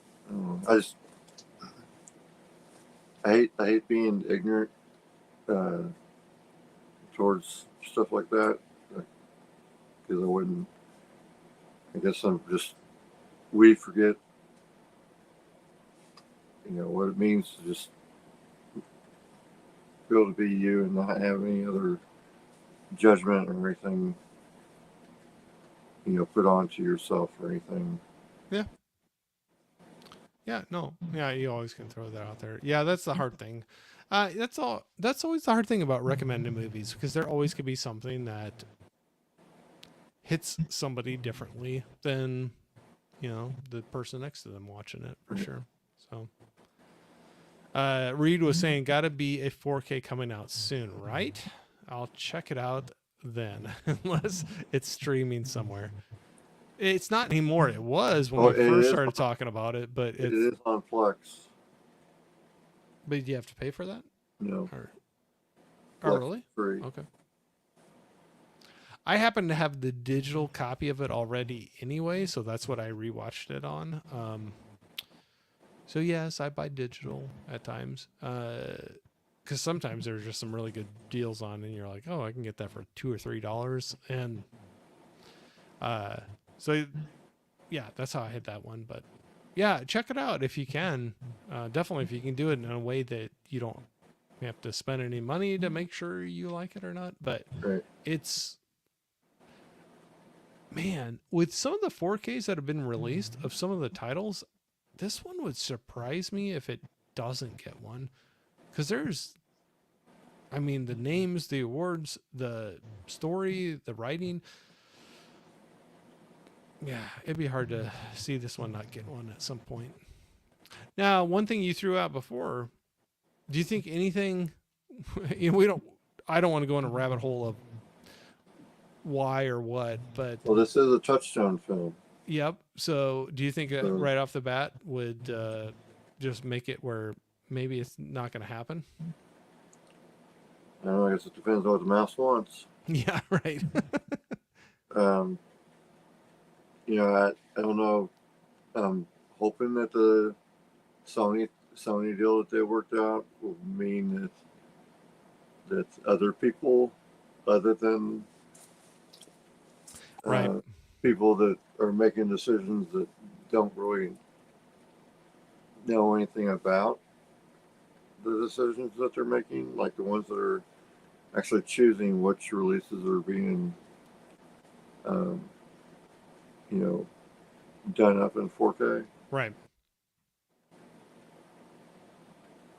No, for sure. But yeah, hopefully it does. I would think, man. But I would see this going to Kino. Oh, it would be a good Kino for sure. Yeah, absolutely. 4K Kino with a nice slip, right? Yeah. No, I could see that for sure. I mean, heck, with some of the movies, and somebody can be like, hey, "You're crazy, Corey," but and I am. But with some of the movies they have on even Criterion, I wouldn't think it'd be crazy for it to pop up on there with the names that are involved, the awards behind it, but yeah, when you said Kino, without hesitation, I'm like, yeah, I could see that being a Kino for sure because they hit those movies too. Yeah. And no, it'd be nice to see it get a nice release for it. Johnny was saying, "Oh, go ahead. What were you gonna say?" I put the movie, the scale and emotion and rating of the movie is to the same as like No Way Out, which is just got a Kino release. Yeah. Yeah. And I was just going to say, Johnny was saying, I don't see Warner Brothers releasing a 4K of LA Confidential anytime soon. They love releasing their anniversary titles. I could see Arrow or Criterion releasing one. Oh, both. Like I said, I Arrow, thought for Criterion, some reason I or thought Kino. I wouldn't be surprised. It wouldn't like throw me off. Any of those did them, but not only says that I do remember the Warner logo going by, but I thought it was now that he said that, I think right off the bat, I do remember. I thought I saw a Touchstone logo come in, but maybe I didn't. Maybe I I watched so almost much think I stuff. remember. I almost think I remember Warner Brothers right off the bat. Now that I think about it, but let's see. I wonder if I can just pull it up and. Yeah, it's not going to let me do it probably really easily. Maybe. We'll see here. I'm pulling it up on my phone. I'm going to see what comes up right off the top. But you know, anymore, it's, yep, Warner Brothers right off the bat. It has a WB Yeah. symbol right off the bat. But it's always kind of crazy who buys and sells rights for things and where it might be at now. But yeah, we'll see. It deserves one. For some of the other movies that have gotten 4Ks, that for sure deserves one. Yeah, Warner title. But yeah, so in agreement, good one, easy recommend for people to go out and watch. I got 25 likes so far. 25. There you go. Thank you, Pretty good. K-Man. You gave me 25 likes tonight. Come on, you get that in your sleep. No. It just depends who I have on. They like to guess. Or could be my co-pilot. Let's see it. There you go. I love it. So no, a good wrap up to that movie. I like I said, it is for the time probably a little bit longer movie. It's over 2 hours, Yeah, it's like 220. something. So it's a little longer for the time, but I think it moves along pretty quickly. It keeps you entertained, and you got people saying Boba Fett. So no, good. I appreciate you throwing this one out. It was a good. Sometimes that's what takes me to go back and rewatch a movie. And it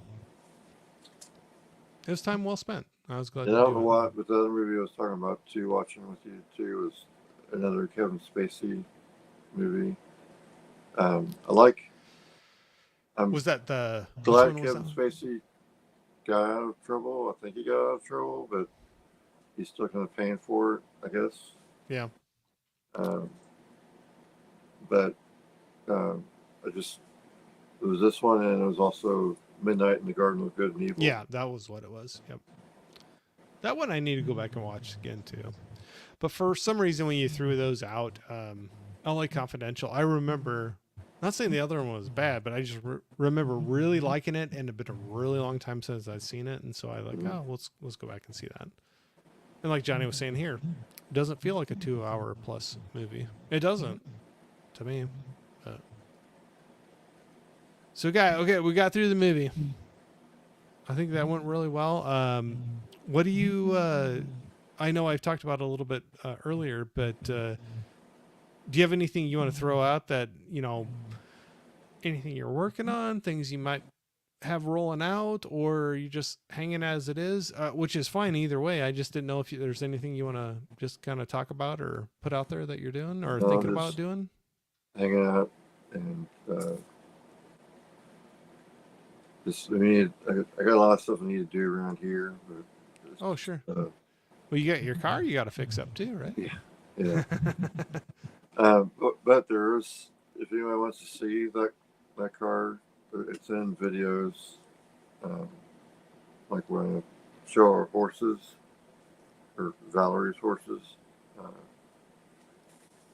I walk around and the car gets in the picture too. Yeah. So. Well, that's a fun one to have. I'm jealous. I don't have that project car yet, but someday maybe I'll pick one out that I want to work on, and it'll take me 20 years to figure out what to do with it. But but that's part of the fun. It's a project then to have on there. So you got your car, you collect movies, you go to see movies in the theater.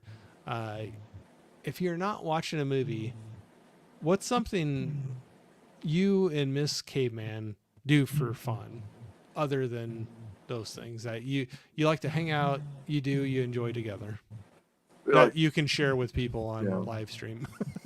Yeah. But what we're going for, R or X here? Let's bring it PG-13. Yeah. And remember, Grandma Caveman was watching. Exactly. Okay, make it PG then. Yeah. No, I just think we really enjoy sharing. I mean, I enjoy doing this with just about anybody, but I really enjoy doing it with her. Is sometimes I get to show her films that she's never seen before, that I have experience with and know that she would appreciate. And so it's fun to share those things together. Yeah, experience. Even if one of you have seen it before, it's fun to experience that and to enjoy it together. There's movies are fun, and it's fun to share it with people you love and have that common connection of what you enjoy with that movie you're watching. So, and one of our first dates was to see Deadpool, the first Deadpool. Oh, really? Okay. When that came out, so yeah, that's a fun one. kind of time our relationship based off of Deadpool. That was the first one you saw together? Yeah, it was the first movie that we saw together in the theater when it came out. So yeah, I've said this before, but the first one I always remember, the first one I ever saw in the theater with my wife at the time, uh, newly dating, was Jerry Maguire.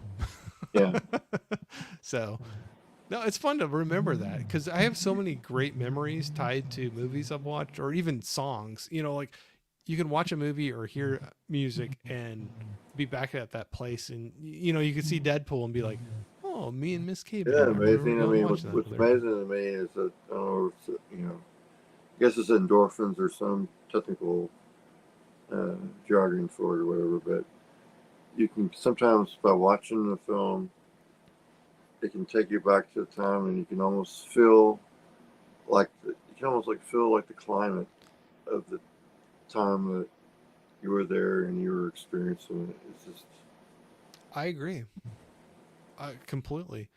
So I have some of those that I have some really good memories. So like that one, first movie I watched with my wife, or a movie I remember having a good time with my mom when I was and you younger, had or her at hello. yeah, I had her at hello. No, Yeah, I fooled her at hello, and then she's like, why did I fall for that? yeah, Yeah, she's second guessing that one probably to this day. But like you go back and listen to a song or watch a movie, and I agree, you can go back to that point and have that endorphin rush of like that enjoyment. It brings the movie could probably bring a smile to your face anyway, but the added memory that you have attached to it with somebody you really yeah. enjoyed Especially, I it mean, if with. it's a memory that you have like this, I don't know. I guess maybe a drive-in is. I find it interesting that I felt this thing recently where and I can't remember for which movie it was or for what thing it was, but I do remember the sudden feeling that I felt like it was like autumn in this uh, certain time frame Oh, when I sure. actually saw and originally experienced the film. Yeah. No, I'm right there with you. I have a lot of those that I tie to. Uh, so I'm gonna jump in the chat real quick because first of all, I see Dave in here, Faces for Radio. Hey, Dave. We were talking about you, brother, not Yep. too long ago. But I'll throw it out real again. I know he's one guy that doesn't like to bring a lot of attention to himself, but I know a lot of us are throwing things out there because some of the things he's facing right now. But well, like we were talking about earlier, I'll just do it really quick. But earlier in the stream here, um, there's a link in the description of this video. There's also in my community tab, and I know a lot of other friends are throwing things out there. But there's a GoFundMe page for Dave. He is starting his battle that he will win for sure, no doubt. Strong dude. He's going to win it, but doesn't mean it's not going to be a little bit of a challenge. But he's facing his start the battle with cancer. So I'll throw that out there. The links are there. Go out there, read his story, read about him. If you're able to donate, please do. If you're not, which is understandable, a lot of things are tight right now. Maybe just share the link, share his story out there, and see what we can do for him. So love you, man. Thanks for jumping out here and seeing a lot of other love for you. Oh, who do you got there now? This is Mia. Mia. She's new. Oh, Miss Caveman says you're really great at finding really obscure movies. yeah. Is that true? Do you agree with that? Yeah, I mean, I don't know. I guess I just have certain things just click with me. I guess I don't know how to explain it. Yeah. Like one of the first movies that I had her watch when we first started talking. It was before we actually ever met. Was a movie called The House of D. Oh, I haven't seen that She just gave me a thumbs up as she was walking by it, one. and I don't remember what it was necessarily about that movie that she liked or whatever, but she can tell us in the chat or whatever. But I'll have to check that out. I haven't seen that one. it's got the guy from Anton Yelchin. Oh yeah. Yelchin Yeah. I like him. Yeah. and Robin Williams. Oh gosh, I'll have to look that one up. I have not seen that one. It, I just did a watch along with Sean in Texas over on Sean's channel. It was Green Room. It had Anton Yelchin in there. I haven't seen a lot of his movies. That one was really good. It's a horror, like kind of violent movie. Not kind of. It is a violent movie. But then one that got me a little more than I thought it would was he was called Rudderless. So like a boat rudderless. That, whew. Yeah, he's in that one. I thought that was a good one. Had a couple buddies recommend that one. So we got Steve jumping in here. Excelsior Movie Review saying, "Hey everybody," saying hi to each other. Let's just make sure I don't miss anybody. We got Wild Guys in here saying good evening, Corey and Caveman. Thanks Wild for jumping in here. Oh, we got Johnny saying House of D is pretty good. What are you gonna do? I'll have to check that out. I haven't seen that. Like I said, I always usually keep a pad of paper and a pen when I talk to people.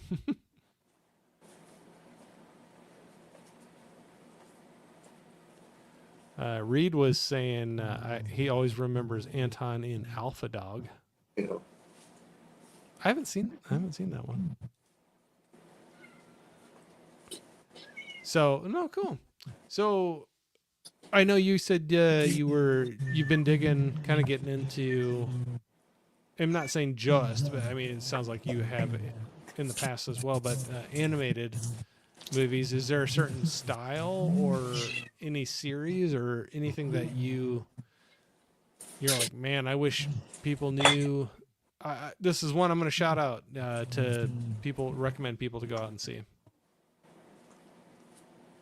Akira? Yeah, this one is one that, and Reed, if he's still on there, he can comment on what he thought of it, or whatever. Valerie, light. My wife does that to me all the time. Yeah. I'm glad I'm not the only one. If you're working, anyways, I love that. I got Reed to watch this recently. I got to watch it too. I have the DVD of it. Yeah. I did a little thing with our good friend Gizmo, and so that was one DVD I got was Akira. I got to watch that one still. And Ninja Scroll is another one. I've heard a lot of good things. That Reed, I had never seen it before. I actually have a copy of it, but I haven't watched it yet. But I did finally watch it, and it's very adult. I mean, Akira is adult, but it's not.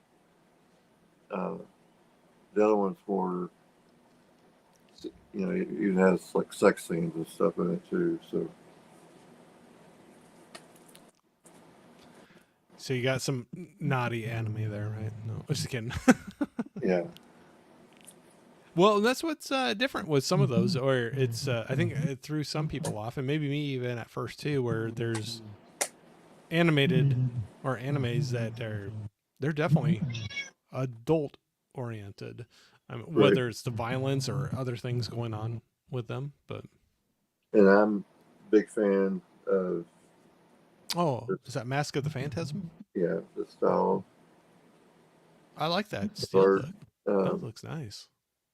This is a UK steelbook. Oh, that's nice. I like that. They didn't. Do you get They released the special edition version, and they released the standard 4K version, but they didn't release the steelbook in the States. Do you get into the DC animated a lot, or just a few of them? Yeah, I mean, I enjoy it. I think the DC animated is where it's kind of like where Marvel is, and the cinematic. I mean, Marvel's not there right now, with the exception of Deadpool just now. But yeah. But I think that DC really shines, but I wonder if it has more to do with the fact that they,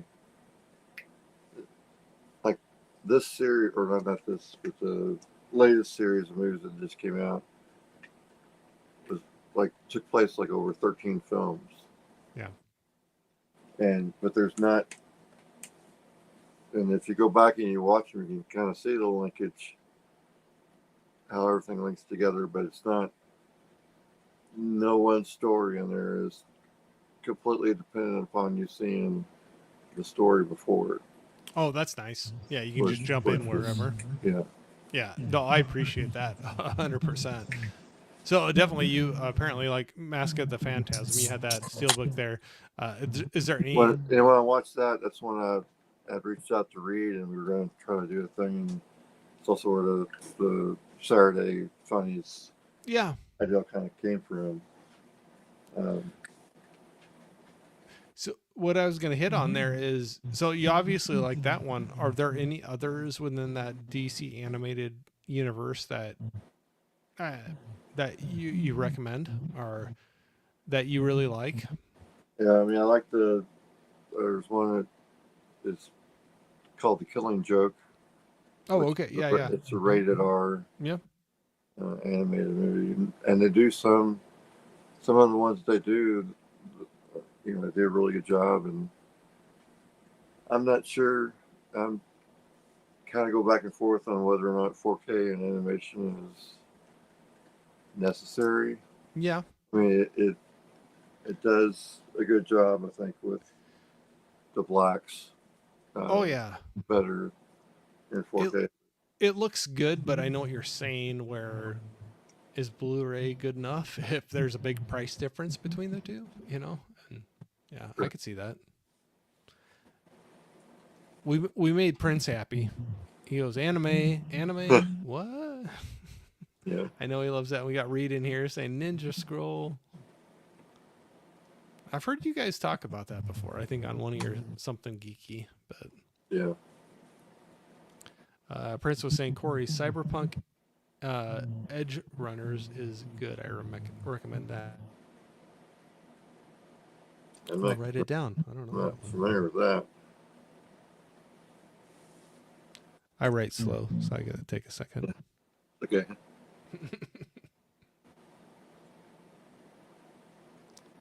Edge Runners. All right, I'll have to see if I can get it anywhere. Then he was saying I'm going with Arcane next, and then Uh, my dude well, DC, my serotonin too.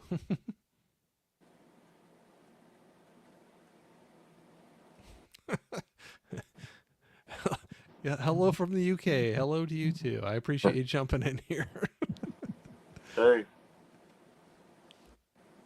yeah, if you're new from the UK, make sure you subscribe to this guy. Make sure you subscribe to Caveman. I got him in the the description here, so for sure. And a lot of people jumping in the chat right now too have things going on. So I know you say that a lot too, Caveman. Where a lot of times when you see names in the chat, check them out. Yeah. A lot of people have, YouTube or Instagram or things that they have going on. So What was the name of that thing you just? that Happy or Prince Yeah. threw out, there was Cyberpunk Edge Runners. Here, I'll bring up the chat again if you need to see it, or at least the way he wrote it. I got it on the screen now.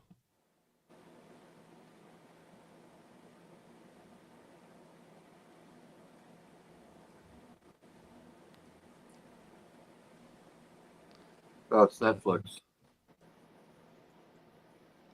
Oh, okay. Well, then I can see that.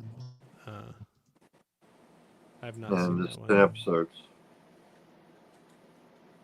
Well, that might be one I can try to tackle then. The problem is, like, people throw out stuff that is like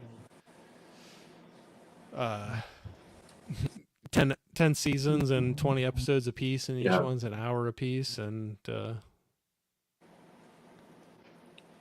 Yeah, to tell you the some of truth, those I I don't fall know what I behind. would tell people today, like when it comes to uh, Marvel and what they would.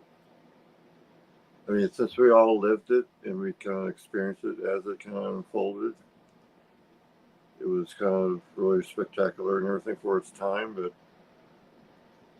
But for somebody who's going to come for somebody who's like born like 10 years ago or whatever, and they go to watch one of these movies, are they going to be able to just watch? I just don't know if they're going to be able to appreciate them as much as we did. Yeah.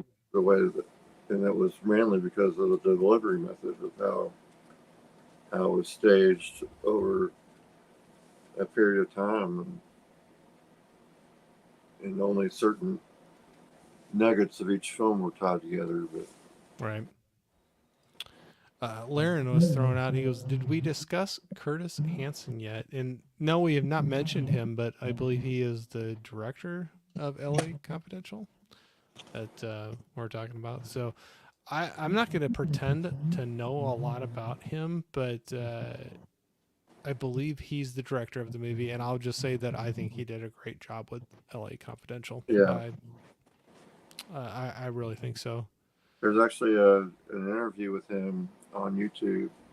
I think it's probably like the back of probably one of the extra features that came on the DVD, and it's only like 20 minutes long, but he goes in talking about how he selected the cast and stuff and seemed like a pretty decent guy. Yeah. Uh, we were being asked, "How are we doing?" I'm doing great. You still doing good, guy? We got thumbs up. We're doing good. Spicy's loving your name too, saying great name. It's a new name to me, so thanks for jumping in here. I appreciate you coming in and saying hi to us for sure. Saying hi back to Spicy. 4K action. So no, I appreciate it, man. Do either of you got a movie you can think of that you hated on the first watch but grew to love after subsequent watches? That's a hard question. I I can think of one. There's more than one. You can think about it. If you don't have an answer after that, no problem. We can just roll on. But I'll just say I remember going with friends. I was younger at the time. We went together to see in the theater A Nightmare Before Christmas, and I hated it. I thought it was stupid. And years later, kids later, watching it with kids and watching it after, I enjoy it. I'm not afraid to admit it. So that's one that That's I did not care for at all as a teenager, whatever age I was when I saw it in the theater. Did not care for it at all. But now every year I got to throw that in and watch it around Thanksgiving and or Christmas. I could do it both times. So that's something I'm definitely jealous of you on, is that you've been able to, like, with your kids, experience, show them different things in different stages of their life, a movie or whatever that impacted you a certain way at that same age or whatever, but then you get to experience that through their eyes and their emotions and stuff. It's just really cool. it is very fun, but then once in a while you get the moment where some movie you think is just epic and you just can't wait to share it with them, and they see it and they're just like, meh. And so you get those two. So I will agree, there are the moments where they absolutely love it and I'm just like, yes, I love it and I got to share it with you and you love it too. But then there's also the moments where they watch it and they're just like, you really like that movie, and I'm like, yeah, I do, sorry. Sorry not sorry, right, kind of thing. But saying I remember seeing that in the movies. Logan's Run. I haven't seen that one in a long time. Yeah. No, for sure. Prince was saying hot take. That Black Logan's Swan is. Run TV what? show or Logan's Run the movie? Because wasn't there? Oh, I was thinking the movie, but yeah, I guess I don't know for sure. Maybe they can say in the chat. But sorry, my mind went to the movie right off the bat. Prince was saying hot take. Black Swan is overrated. That's one that I will say that I own and I have not watched yet, so I can't say one way or the other. I haven't got there yet. So Yeah, there was a movie. And there was the movie, yeah, yeah. They were saying the movie is what they were talking about. Yeah, Yeah, the movie with Michael York. Yeah. Yeah, Black Swan. I still gotta watch that one. Yeah, no, I saw the movie. I just have not seen it in ages. I gotta go This is back and watch that. Yeah. Reed was saying I only seen Logan's Run once and I did not like it. I guess I need to try it again. Well, everything hits people differently. That's all right either way. But so, is there anything coming out that's rolling out here the rest of the year that you're excited to see? Whether it ends up you see it in the theater or you wait till it comes out physical or on streaming. Is there any new movies rolling out that got you excited? One that I'm really excited for, but I hope it isn't a train wreck, is Lethal Weapon 5. I'm gonna tell you right now, I knew nothing about that one. Really? Really? Does it have like uh, any of the It's original characters in it or anything or actors? yeah. Oh wow, I Uh, missed that one completely. as far as I know, it's got Danny Glover, Mel Gibson. Mel Gibson is directing it. Huh. Um, I'm yeah. I'll never fake to if I know. I'll admit when I don't know something. I knew nothing about that one whatsoever. Miss Caveman was saying, I'm only going to say it twice because I don't want to get in trouble. Beetlejuice, Beetlejuice. That one, yeah, it's just coming out. And I know a bunch of people are running out to go see. the Joker, I meant. Probably got to go. It's 3:30 a.m. Hey, I appreciate you jumping on here and saying hi. Either one of us, if you want to hang out and talk movies ever again, just hit the subscribe and the bell, and we jump on here all the time. So come back around and say hey. I appreciate you. Even if you don't, I appreciate you hanging out for tonight. Reed was saying Craven ? Speaking of Russell Crowe, new Marvel rated movie. Oh, Craven that's one of the Spider-Man. So that's coming from Sony. I don't know why this makes me laugh. See ya, Butts Unplugged. That is quite the name. I hope you come back around. I'd love to talk more about movies and TV shows. So I've submitted. Okay, cool. I like I said, I always appreciate new people jumping in. I love seeing new names, and I love seeing the regular names, but I love seeing new names in too. So yeah, swing back around. We do some things earlier in the day too that would be not so early in the morning for you. So yeah, definitely swing back by. Thanks for stopping by. I appreciate it. This will be the first movie that's not directed by Richard Donner. Richard Donner died in 2021. Okay. And he was the director of the first four. But the only one that I don't know about if they're coming back or not is Joe Pesci. Oh yeah. He's I guess boat anchored, but he's like the oldest person that, because of age, may not be able to. Sorry, I was reading his name wrong. Sorry, I didn't mean to jump in there. Unplugged. Okay, Butts Unplugged. Okay, gotcha. I was reading it. I was splitting it up wrong. Still appreciate you. But yeah, sorry.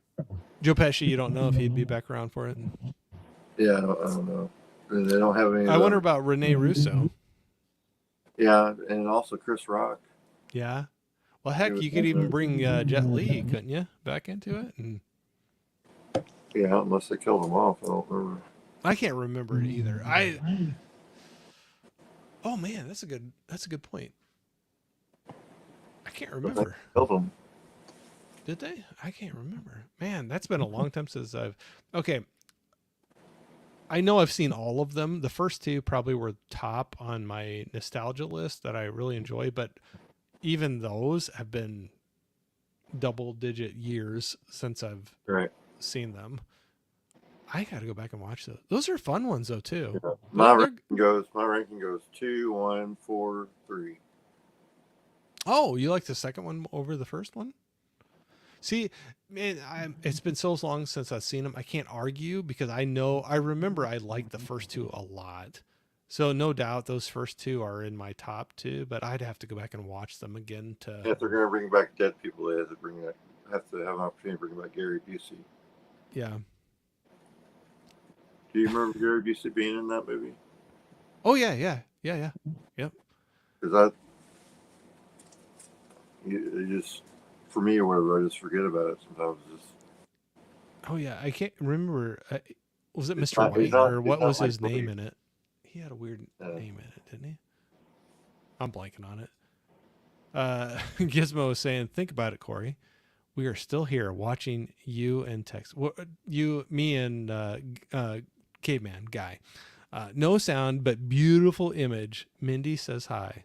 Tell Mindy hi too. Hi, Mindy. I believe that's his dog. This dog. Yeah, I believe so. And he's gonna come back and get mad because it's his wife or Oh, something.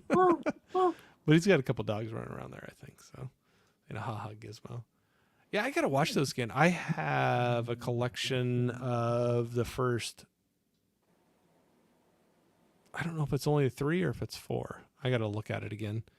I definitely have the first three, and I'd like to go back and run through those again. It's been a long time.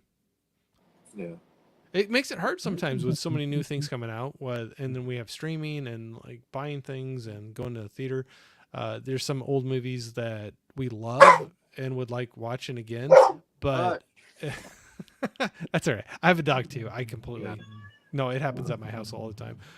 But there's like some older movies that you would love to go back and watch again, but sometimes it's hard to get back to it. And What? oh, Gizmo right here. Did you enjoy LA Confidential? Thumbs up or thumbs down? There we go. We got two thumbs. One from me and one from Caveman. Thumbs up. That's the ratings I have a easier time with. The stars or points or half stars, I have a hard time. There's a paw up there that enjoys LA Confidential. I'm pretty simple with mine where I'm more natural of a thumbs up or it was or thumbs down. Kind of a 3-point system. Definitely a thumbs up on that one for me. But I'm excited for Craven. Yeah, we'll see. I mean, I don't know. Scooby barking. I hope they do good with that because they're Sony's trying to get everybody they can, and I know that there's some finagling stuff that's going on in the background about them threatening to pull what's his name, Holland or uh, Tom Tom Holland. Holland, Yeah. when he plays Spider-Man now, Yeah. to not allow him to be in other critical upcoming Marvel movies. It's weird with all the rights and licensing. Gizmo said, "Did you enjoy Kim Basinger's Beautiful Soul? Did you enjoy it?" Yeah. She's okay, not being weird, but she's just a naturally beautiful woman and she's a good actress and I enjoyed her in the movie.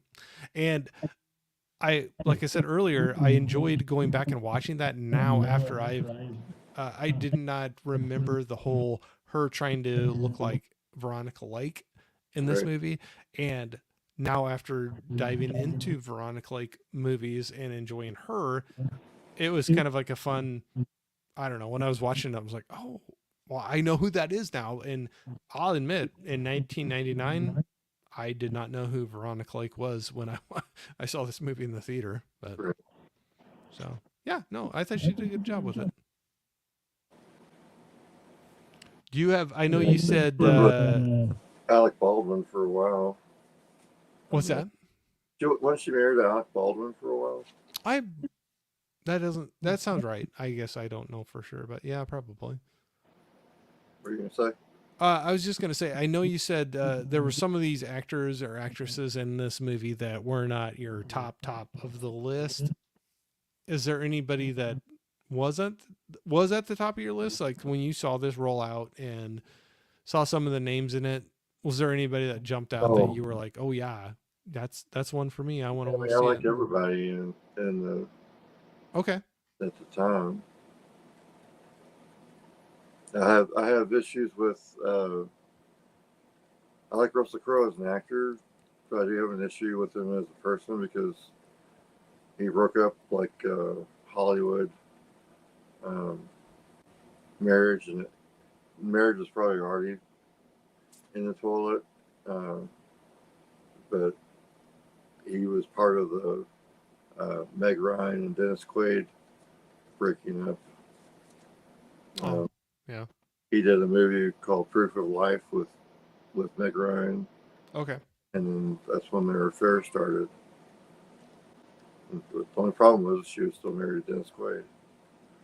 Yeah, that would be a problem. That would be a problem. I guess I didn't know that. Miss Caveman was saying, not gonna lie, I think Kim Basinger is overrated. She's beautiful, but I feel like she has no depth.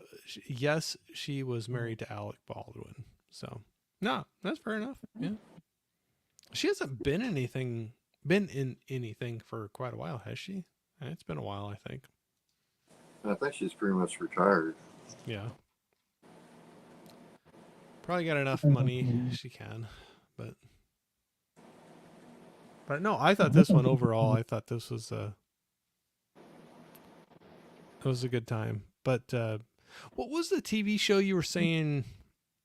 Oh gosh, now I got to look up his name. The younger guy that was in here, the blonde guy that they Oh, Mentalist. He was in Mentalist. Mentalist. That's what it was. That's the one I'm thinking of. Guardian.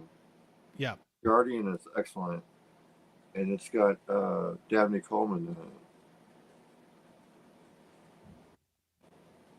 Sorry, I'm just writing them down.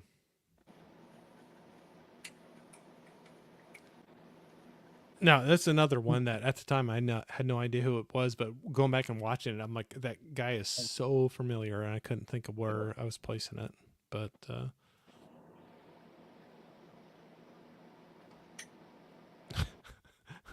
Gizmo, Gizmo's having fun with the chat again. Love you, buddy. I might not put that one up, but I love you. But There you go. Look.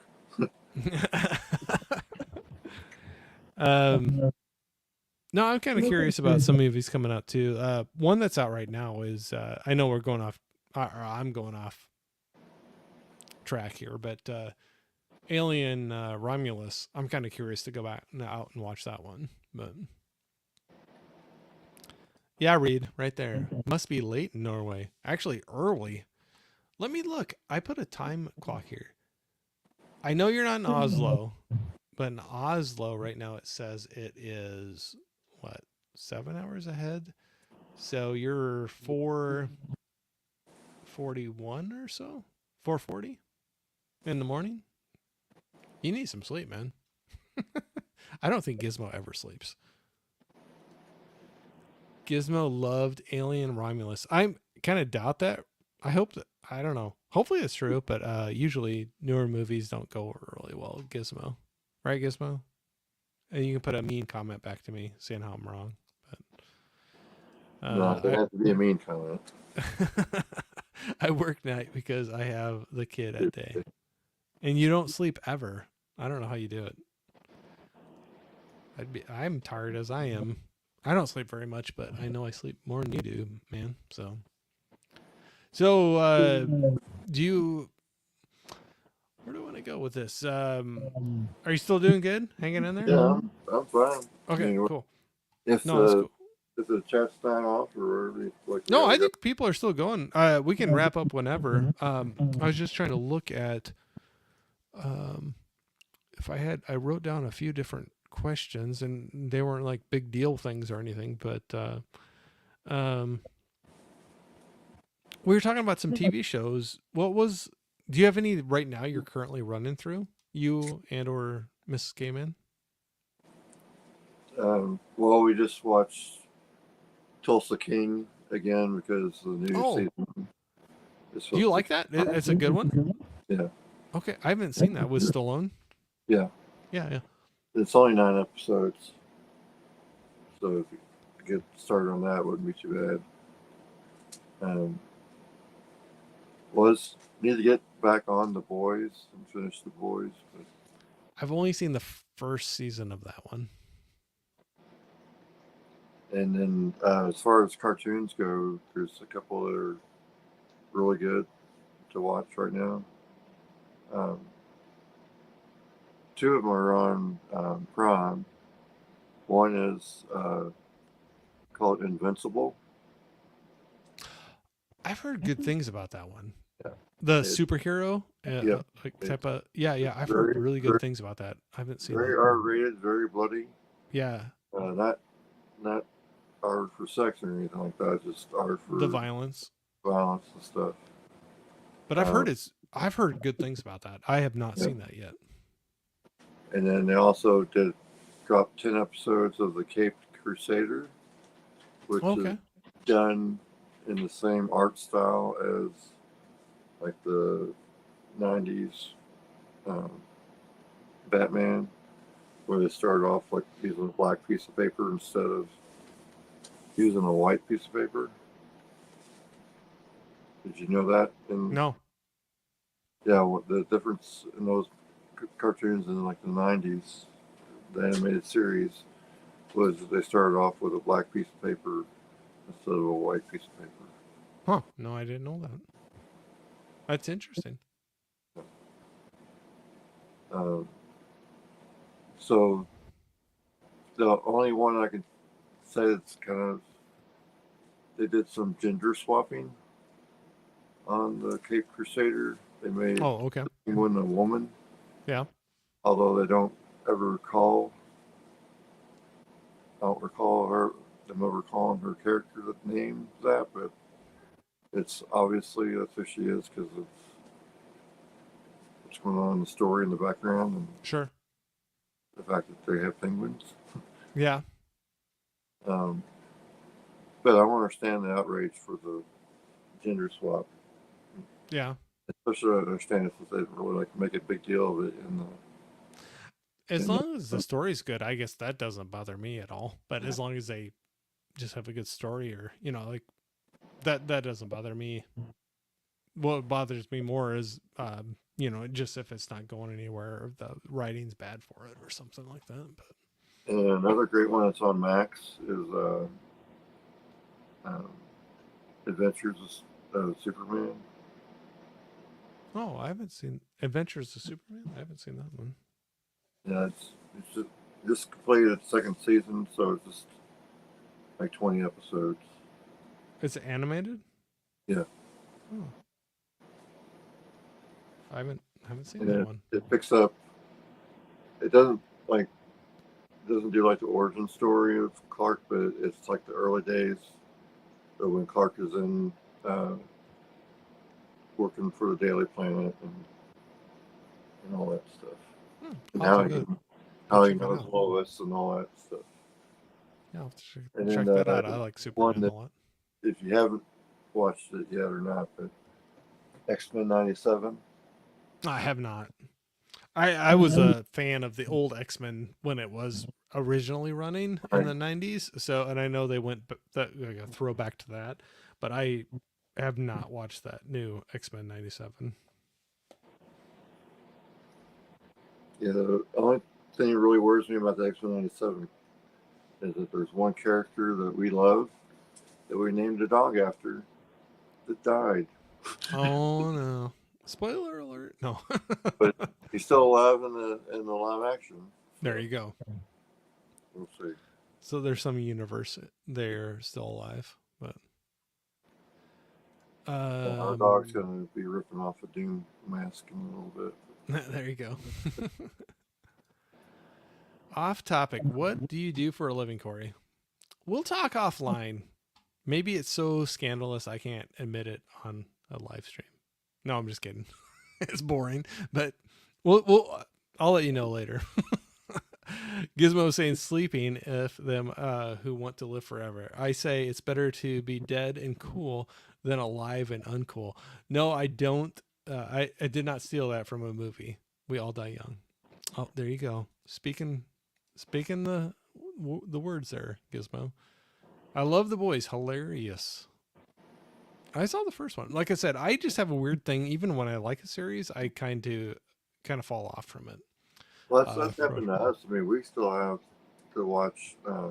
Valerie and asked me to finish watching True Blood.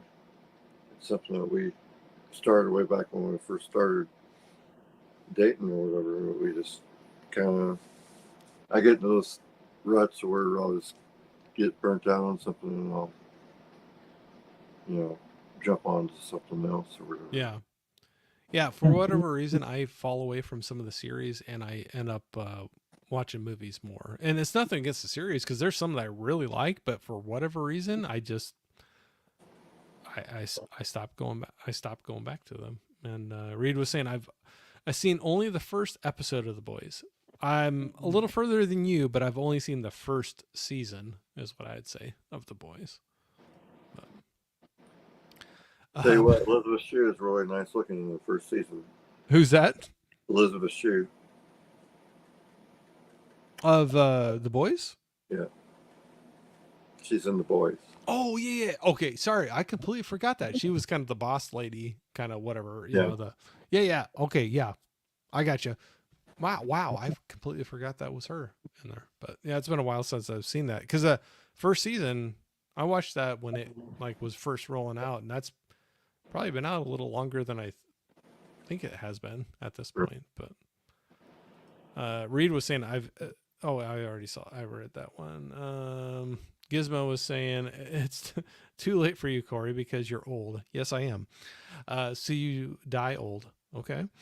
You should start every stream by saying, I'm getting too old for this stuff.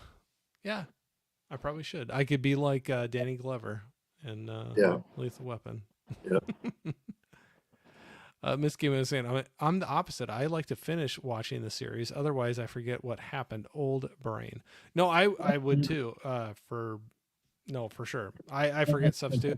I don't know why.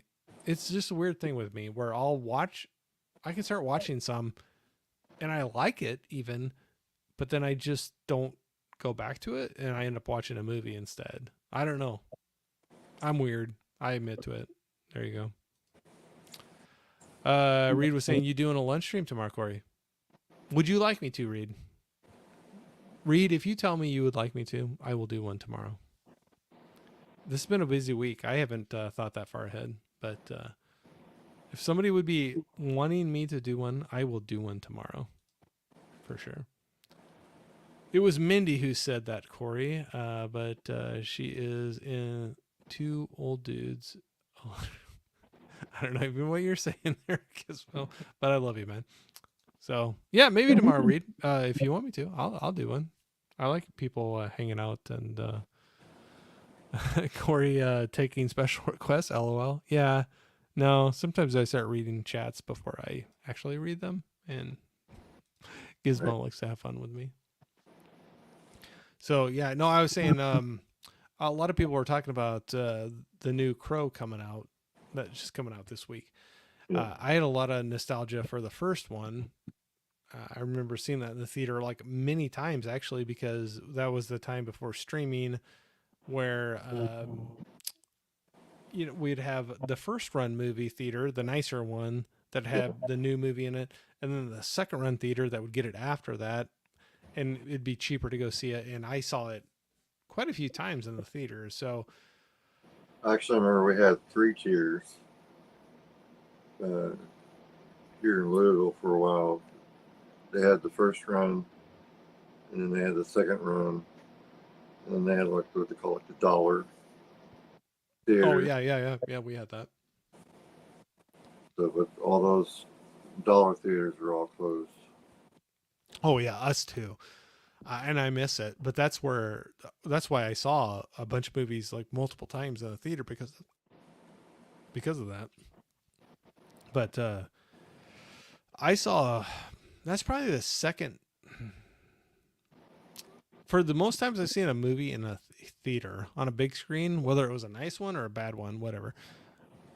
That's number 2, I think, is The Crow for me that I saw in the theater.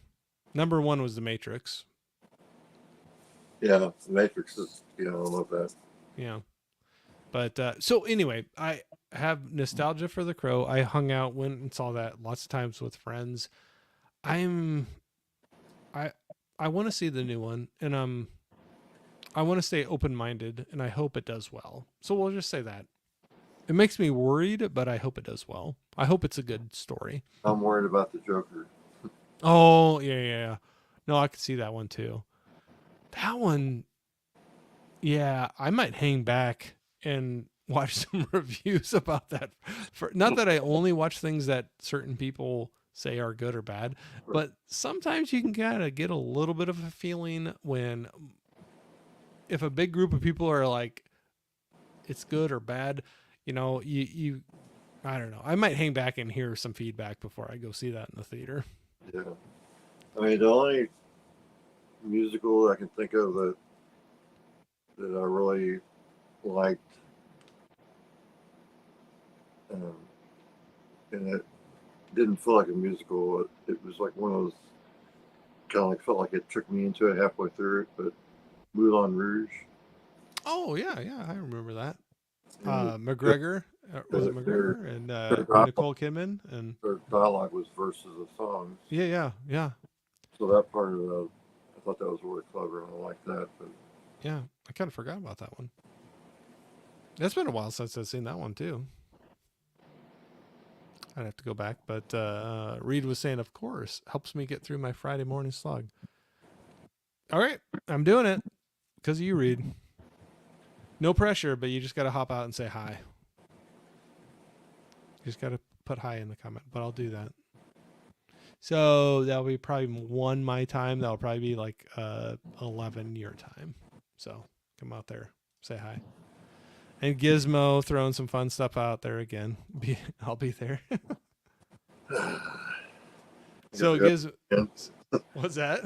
Yeah, on my phone again. On your phone again? No, I gotta look at my phone again because you're not gonna show us. Oh,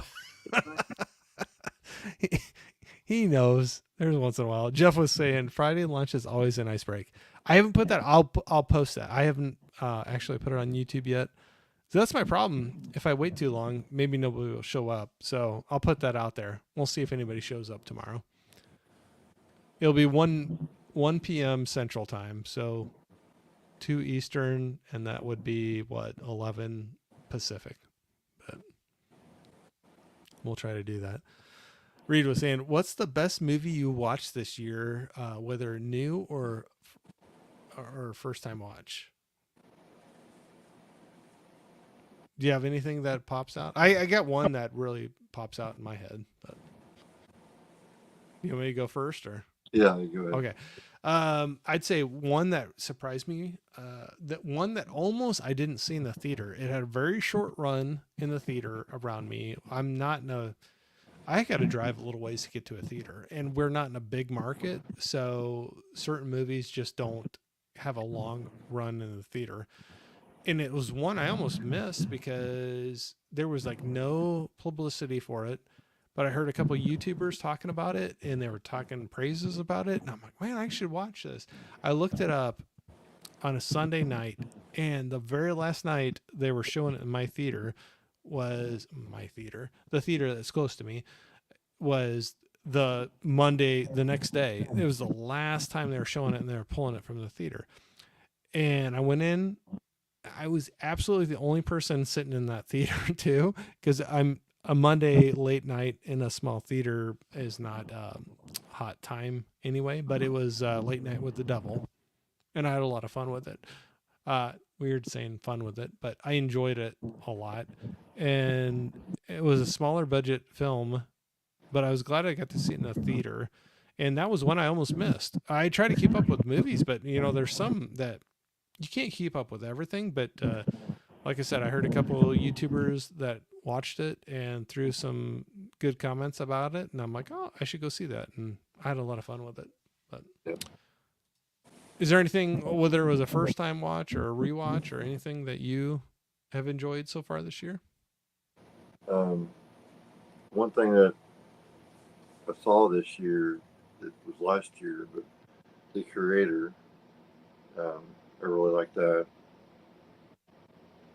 Um, there was The Creator, yeah. yeah, and there was a movie, actually a love story that was on recently that I liked. It had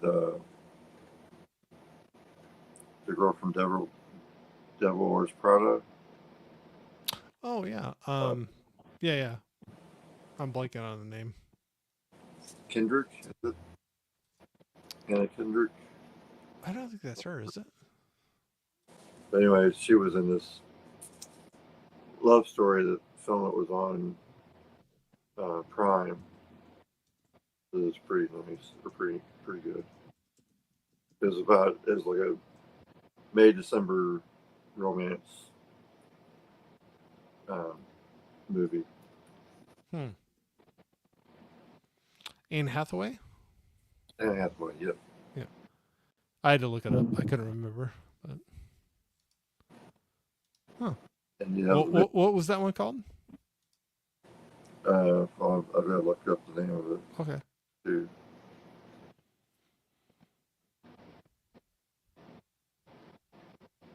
It's called The Ideal of You. Idea of you. Okay. Oh, okay. I know which one you're talking about. I have not seen that yet, but yeah, yeah, that's a newer one that's out. I do remember that being talked about. I have not seen that one yet. Gizmo saying Corey's Friday lunch party is always early night party for me. Yeah, probably. We're about 7 hours difference, I think. He was saying it's hundreds of beavers. Just be honest, Corey. I had fun with that one actually. I did end up watching that Gizmo. I don't know if I told you that or not, but that movie I did hundreds of beavers. I did end up watching that one, and it was interesting, but it was fun to see what an independent filmmaker could do with the budget they had. I think they did a really good job. Jeff was saying Late Night with the Devil is so good. Yep, I enjoyed it. I enjoyed Late Night with the Devil. Just not sure how rewatchable it is for me. Oh yeah, no, I can see that for sure. I would never turn my nose up to anybody saying that. And that's an honest opinion too. I have movies too where I'm like, yeah, I enjoyed it, but I don't know how quick I would go back to watch it again. What's a movie um, that people recommend a lot to you that you've watched and you said no, it's not really anything for me? Okay, so one that I can think of, and I did like the movie, I'll say that, but I don't know if I have any desire to watch it again. Was the original Old Boy. Okay. So I agree, it's a great movie, great movie. There's some things that happen in the movie and how it comes back up again later in the movie. I don't want to give anything away if somebody wants to watch it, but it was one of those things that it was just I don't know if I would have a desire to go back and watch it again. I can say I agree that it's a great movie. I just and there's people like I love it. I'll watch it time and time again. I'm glad they can. I don't. That's one I don't know if I could go back and For watch me, it's again. Night of the Hunter. Oh, I uh, can't th- stand that movie. I don't get why everybody. oh, so right off the bat, you don't even care for it at all Yeah, I with Robert bought it Mitchum. because of people's recommendations and stuff. But I just didn't didn't understand it, and so therefore couldn't really appreciate it. But so the original with Robert Mitchum, is that Yes, what you're talking about? yeah, Yeah, yeah. So right off the bat, you didn't even. It's not just you liked it, but you won't rewatch it. You just didn't care for it right off the bat. yeah, I didn't care. Yeah, but I Okay, was no, that's fine. Yeah. asking for like a movie that of the people really have like high acclaim of like um, Tim and his Katharine Hepburn movies. Yeah. Um, like there's Summertime. I want to watch that one sometime if I ever find it, but uh, you know, who knows if I'm going to like that or not. Yeah. Holland was saying to Gizmo, yeah, Gizmo Pizza Party. Yep. Gizmo was saying, Devil Wears Prada was my ex girlfriend's favorite movie. Australian chick with a strange movie taste. Okay. And then I know people will be like, oh, you talk about this all the time, Corey. Reed was saying, old boy, LOL. Yeah, I know I've mentioned it before. Here it comes. Yep, yes. So he probably predicted. He probably said that before I actually said it. I didn't enjoy it either first watch. You know. Oh, so does that mean you enjoy it now after you watch it again? I'm kind of curious, Reed. And then yeah, here we go. Gizmo. Oh God, old boy comes up every stream, just like Titanic. Just wait, Reed. Soon he'll start about Rose. No, that's you, Yeah, Gizmo. You're the one that brings up Titanic and Rose all the time. yeah. Holland was saying I can watch For some reason we Titanic start over and talking about over. doors. What's that? Then for some reason we start talking about doors. Yeah, yeah. Or I get in trouble because I called it a door with one person, and they're like, "It wasn't a door; it was the wood frame around the door." And I'm like, "Okay, whatever, whatever."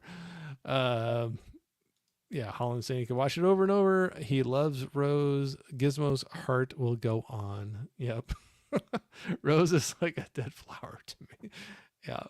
Reed, never seen Titanic. Oh, wow. Okay. No, that's cool. And I will never be too surprised because there's tons of really big movies I have not seen before that people are like, I can't believe you've never seen it before. But there's only so much time. And yeah. So, no, for sure. Okay. Hold on. I'm going to read this before I put it up. Gizmo, I got to proofread yours before I put them up. Gizmo said, I don't know what it is with Corey, but every stream, Old Boy and Titanic. No, you're Titanic. I might be Old Boy. I'll admit that. I think it is a love-hate relationship. Yep. No, I'll admit that with Old Boy, but you're the Titanic.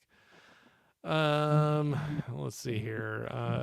Reed was saying, I haven't watched it again, to be honest. Corey just that one time. Oh, okay. For Old Boy. Yep. Yeah, no, man. Just It's the one knowing. that costs like $80 for like the special steelbook or whatever.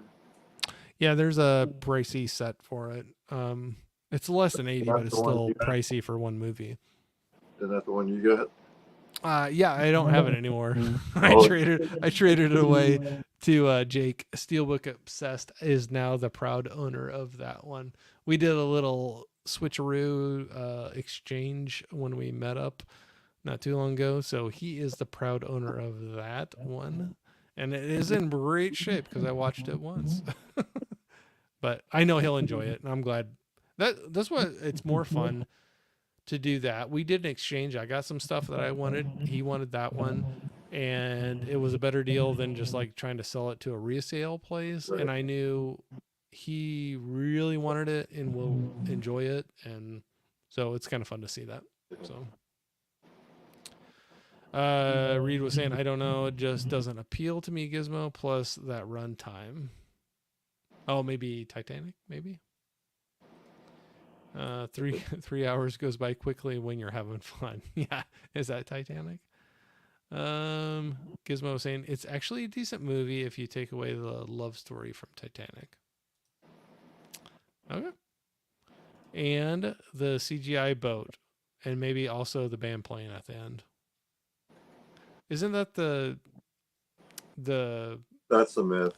I mean, the myth that they actually did that kind of a thing? Like it plays into the myth that what happened. But I mean, I can't see myself having the forethought of well, we're gonna all be dead fish here a little bit. yeah. Let me just break out my saxophone. You never know. People probably have done stranger things in those situations, but Holland was saying if you don't want Lovely Rose, then you can watch A Night to Remember from the 50s. Yeah, I've heard good things about that one actually, and I want to grab that one. I think Tony Basement Blues was talking about how he liked it. I think it was The Night to Remember was the one that he was talking about. Yeah, the Titanic story without the love story kind of a thing. But Gizmo saying, I've seen Holland good, but I knew the ending. But bump. I think we all did there, Gizmo. It's like, well, we all know why there's never a sequel to the Titanic. Right. Reed was saying, I enjoyed A Night to Remember on Criterion. A great movie, Holland. Yeah, I saw that. Yeah, because I think Tony was talking about the Criterion he picked up. Imagine that movie, but better, Reed. But I bet if Hollywood could figure out a way to make money off of it, Oh yeah, they would do it they for would sure. they would make a Titanic prequel. Yep. Reed was saying, "LOL," just twice as long and in color. Yeah, the Titanic and A Night to Remember comparison. Yeah, I'm gonna skip your other one there, Gizmo, but thank you for participating in tonight's chat. So today's lively discussion. Oh, I gotta leave it to him. I've learned pretty quickly. Love you, man, but I gotta read your comments before I put them up on the screen. There was it was oh, I'll skip that one too. But I'll tell you what, well here we got Colin saying censor Gizmo. He is a naughty Macarena dancer. Gizmo, that's what you gotta do on your next stream. You gotta do the Macarena dance. And yes, I do have to. I don't censor him. I just selectively read and choose what of his comments I put up on the screen.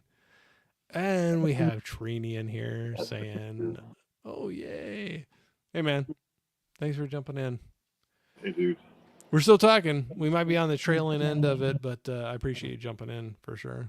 But so, Caveman, we were talking about some things you got rolling up. Do you have anything for sure planned out? And no pressure if you do or don't, but anything to watch out for that you got on the Well, I mean, I horizon? know we're talking about something geeky, getting that going again as soon as we can get everybody's schedules worked out on that. And I hope to be back on the Something Rotten with Gizmo at some point. But I just had hit a few months there where I was either in the hospital or Yeah. no electricity or different crap. Life Yeah. happened. Oh yeah, definitely. I understand. I didn't have anything like that, and life still happens and gets crazy. So even without that extreme of things, so no, I completely understand it, completely. And But there is yeah, I'll one be looking thing that's a while out, so I don't want for to. which one? I don't know if it's going to happen or not. So For which one? there's something that's going to happen in November, but it's a while out. So Oh, okay. So anything you got coming out, are you going to just post it out on your Instagram or YouTube community or anything like I need that? to. Or I was doing the joke of the day thing on yeah, Instagram. I need to get back to doing that. Um, but I wanted to make a video for um, like my Criterion stuff that I got. And oh yeah. Did you have a fun time with the sale that was just happened or? yeah, I did. I ended up getting a bunch of Cary Grant movies, Oh, good. uh, which is fun. But I like him. Yeah, he's a cool dude. Yeah, he's one of those cool classic Hollywood actors, I think. But yeah, you should. I mean, I'm not telling you what to do, but I'd be interested to see what you got. But yeah, you have to see if you have time. I And got that Archie series. yeah, Maybe they might let you watch the first episode for free without doing anything. I don't know. But yeah, the one he's in that you were talking yeah, about. Yep, I have it written down here. So you'll have to see. So no, I would. I'll have to see that. Oh, right there. We spurred some interest. We were talking about Criterion sale. yeah. And Trini's got the Criterions in there. So someday I'd love to see his collection, his Criterion collection, because I think he's got a crazy amount of not crazy, but he's got a it sounds like he's got a great Criterion collection. I'll just say that. So that'd be kind of cool to see. So like when you got things rolling out, you'll just post that out and Yeah, Instagram or on the your community page. yeah, Oh, I'll be looking forward to that.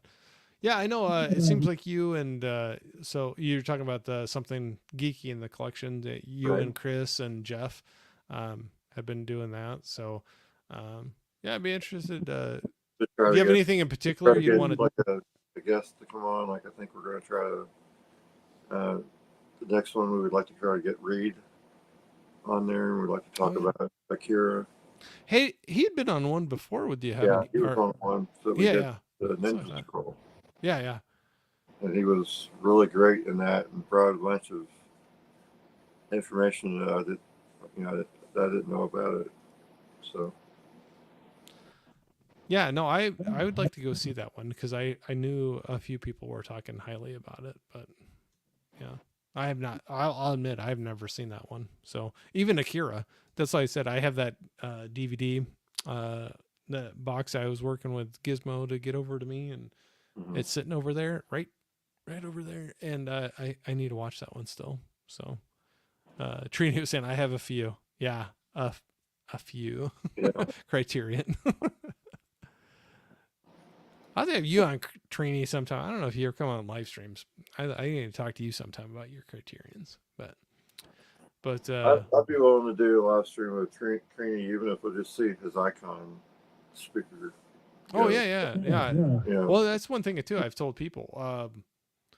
It's always nice to have the video and see the person, but it's never a requirement. So if it's a matter of you come on and talk to me and it's just an icon or a logo or right? not at all, I'll take the logo. I still get to talk to you. Because one person I'd recommend you talk to get in on this is Kal El. Oh yeah. No, I chat with him in the yeah, he'd be fun I to know talk we to. all talking to each other in Yeah. the chats and everything, but I think it'd be good to have him sit down, with one of these. Oh yeah, no, it'd be fun to have him on there too. And I don't care if he doesn't want to be on video. You can still talk to him, and yeah, I haven't talked to him in a while.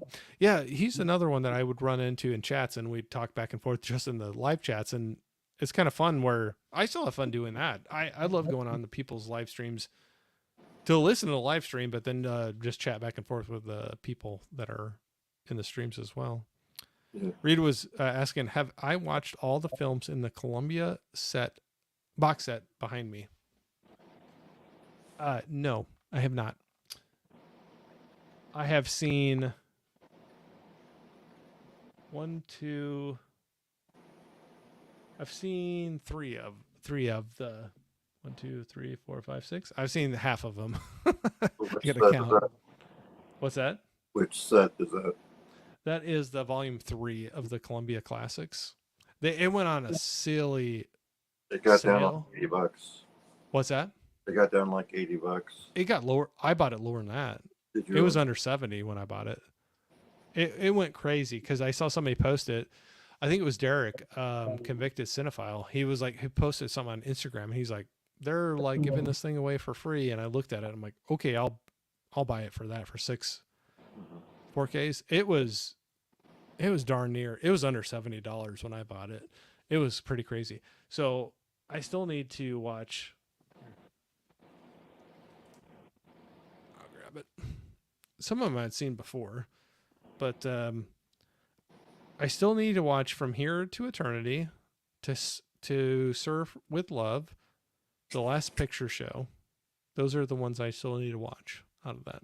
I've seen Annie, As Good as It Gets, and It Happened One Night. So it just looks nice up there. So I'll put it back up there. Trina was saying, so many people have invited me to live streams. Maybe one day I'll come back to YouTube. Hey, no pressure. I'd talk to you. Heck, Trini, I would even talk to you offline. I think it'd be fun to talk. I've done that actually with a few different people. There were some people that I was talking to, and they're like, I just don't want to do a live stream. And we ended up doing a video thing like this, but just didn't put it live. Just hung out and talked, just the two of us. And I had just as much fun as putting it out as a live stream. So I would actually like to do that as a watch along, not like as a private watch along, I guess. oh yeah, you could do that for sure. Like I said, a few different people. I haven't done a watch along like that, but I have for a few different people where I wanted to talk to them about some movies, and they were like, I just don't. They weren't comfortable with the live stream portion of it, and I'm like, Right. that's totally cool. But we ended up.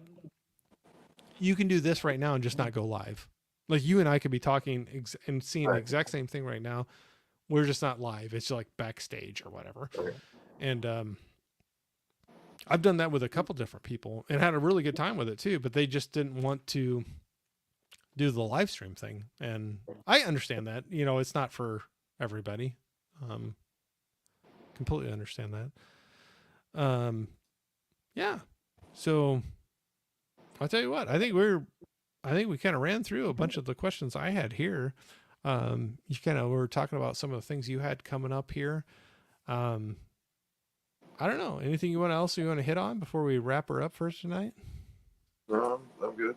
Okay. I appreciate you coming out, man. I I had really a good time. appreciate it. It's funny when you have, and I've said this to other people too. It's funny when you have somebody on, it's just easy going and talking that, okay, we're already past 3 hours. It Mhm. didn't feel like 3 hours to me. Like it Uh, just, it just kind of just rolls because you're having just a natural, fun conversation with people. yeah. So a lot of fun, but I'll tell everybody I have guys. So Caveman Movies and More, guys, links for his YouTube and Instagram in my description of this. And then also a couple times we were talking about Dave and, his fight. He's starting up with cancer right now. And I know he's going to win it, but it's still going to be a battle. And there's a GoFundMe link in the description of this video, but then also in my community posts. If you want to go out there, if you can give, please do. If you can't, understandable, but maybe you can pass it along, repost, or share Yeah. the link out to other people, and just share the word.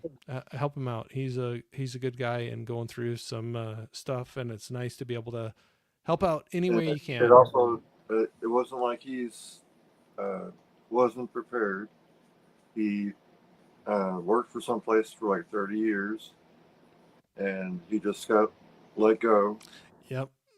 1 week, and then Not long after. a week or so later, he finds out he's got cancer.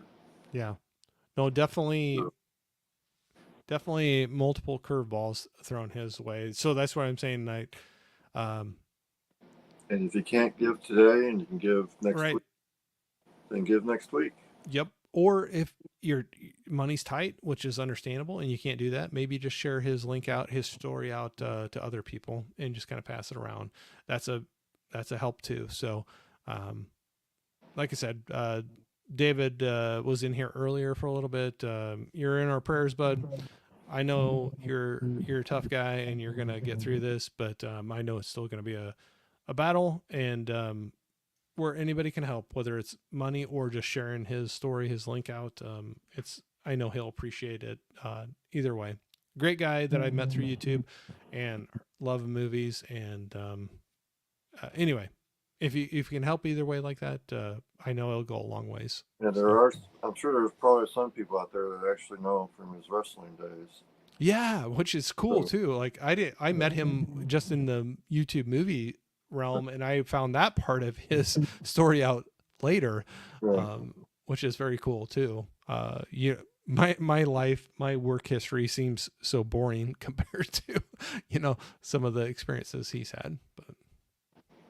But anyway, I'll say again, Caveman, thank you very much for joining Yep. tonight. Thank you so much for having me on Yeah, here.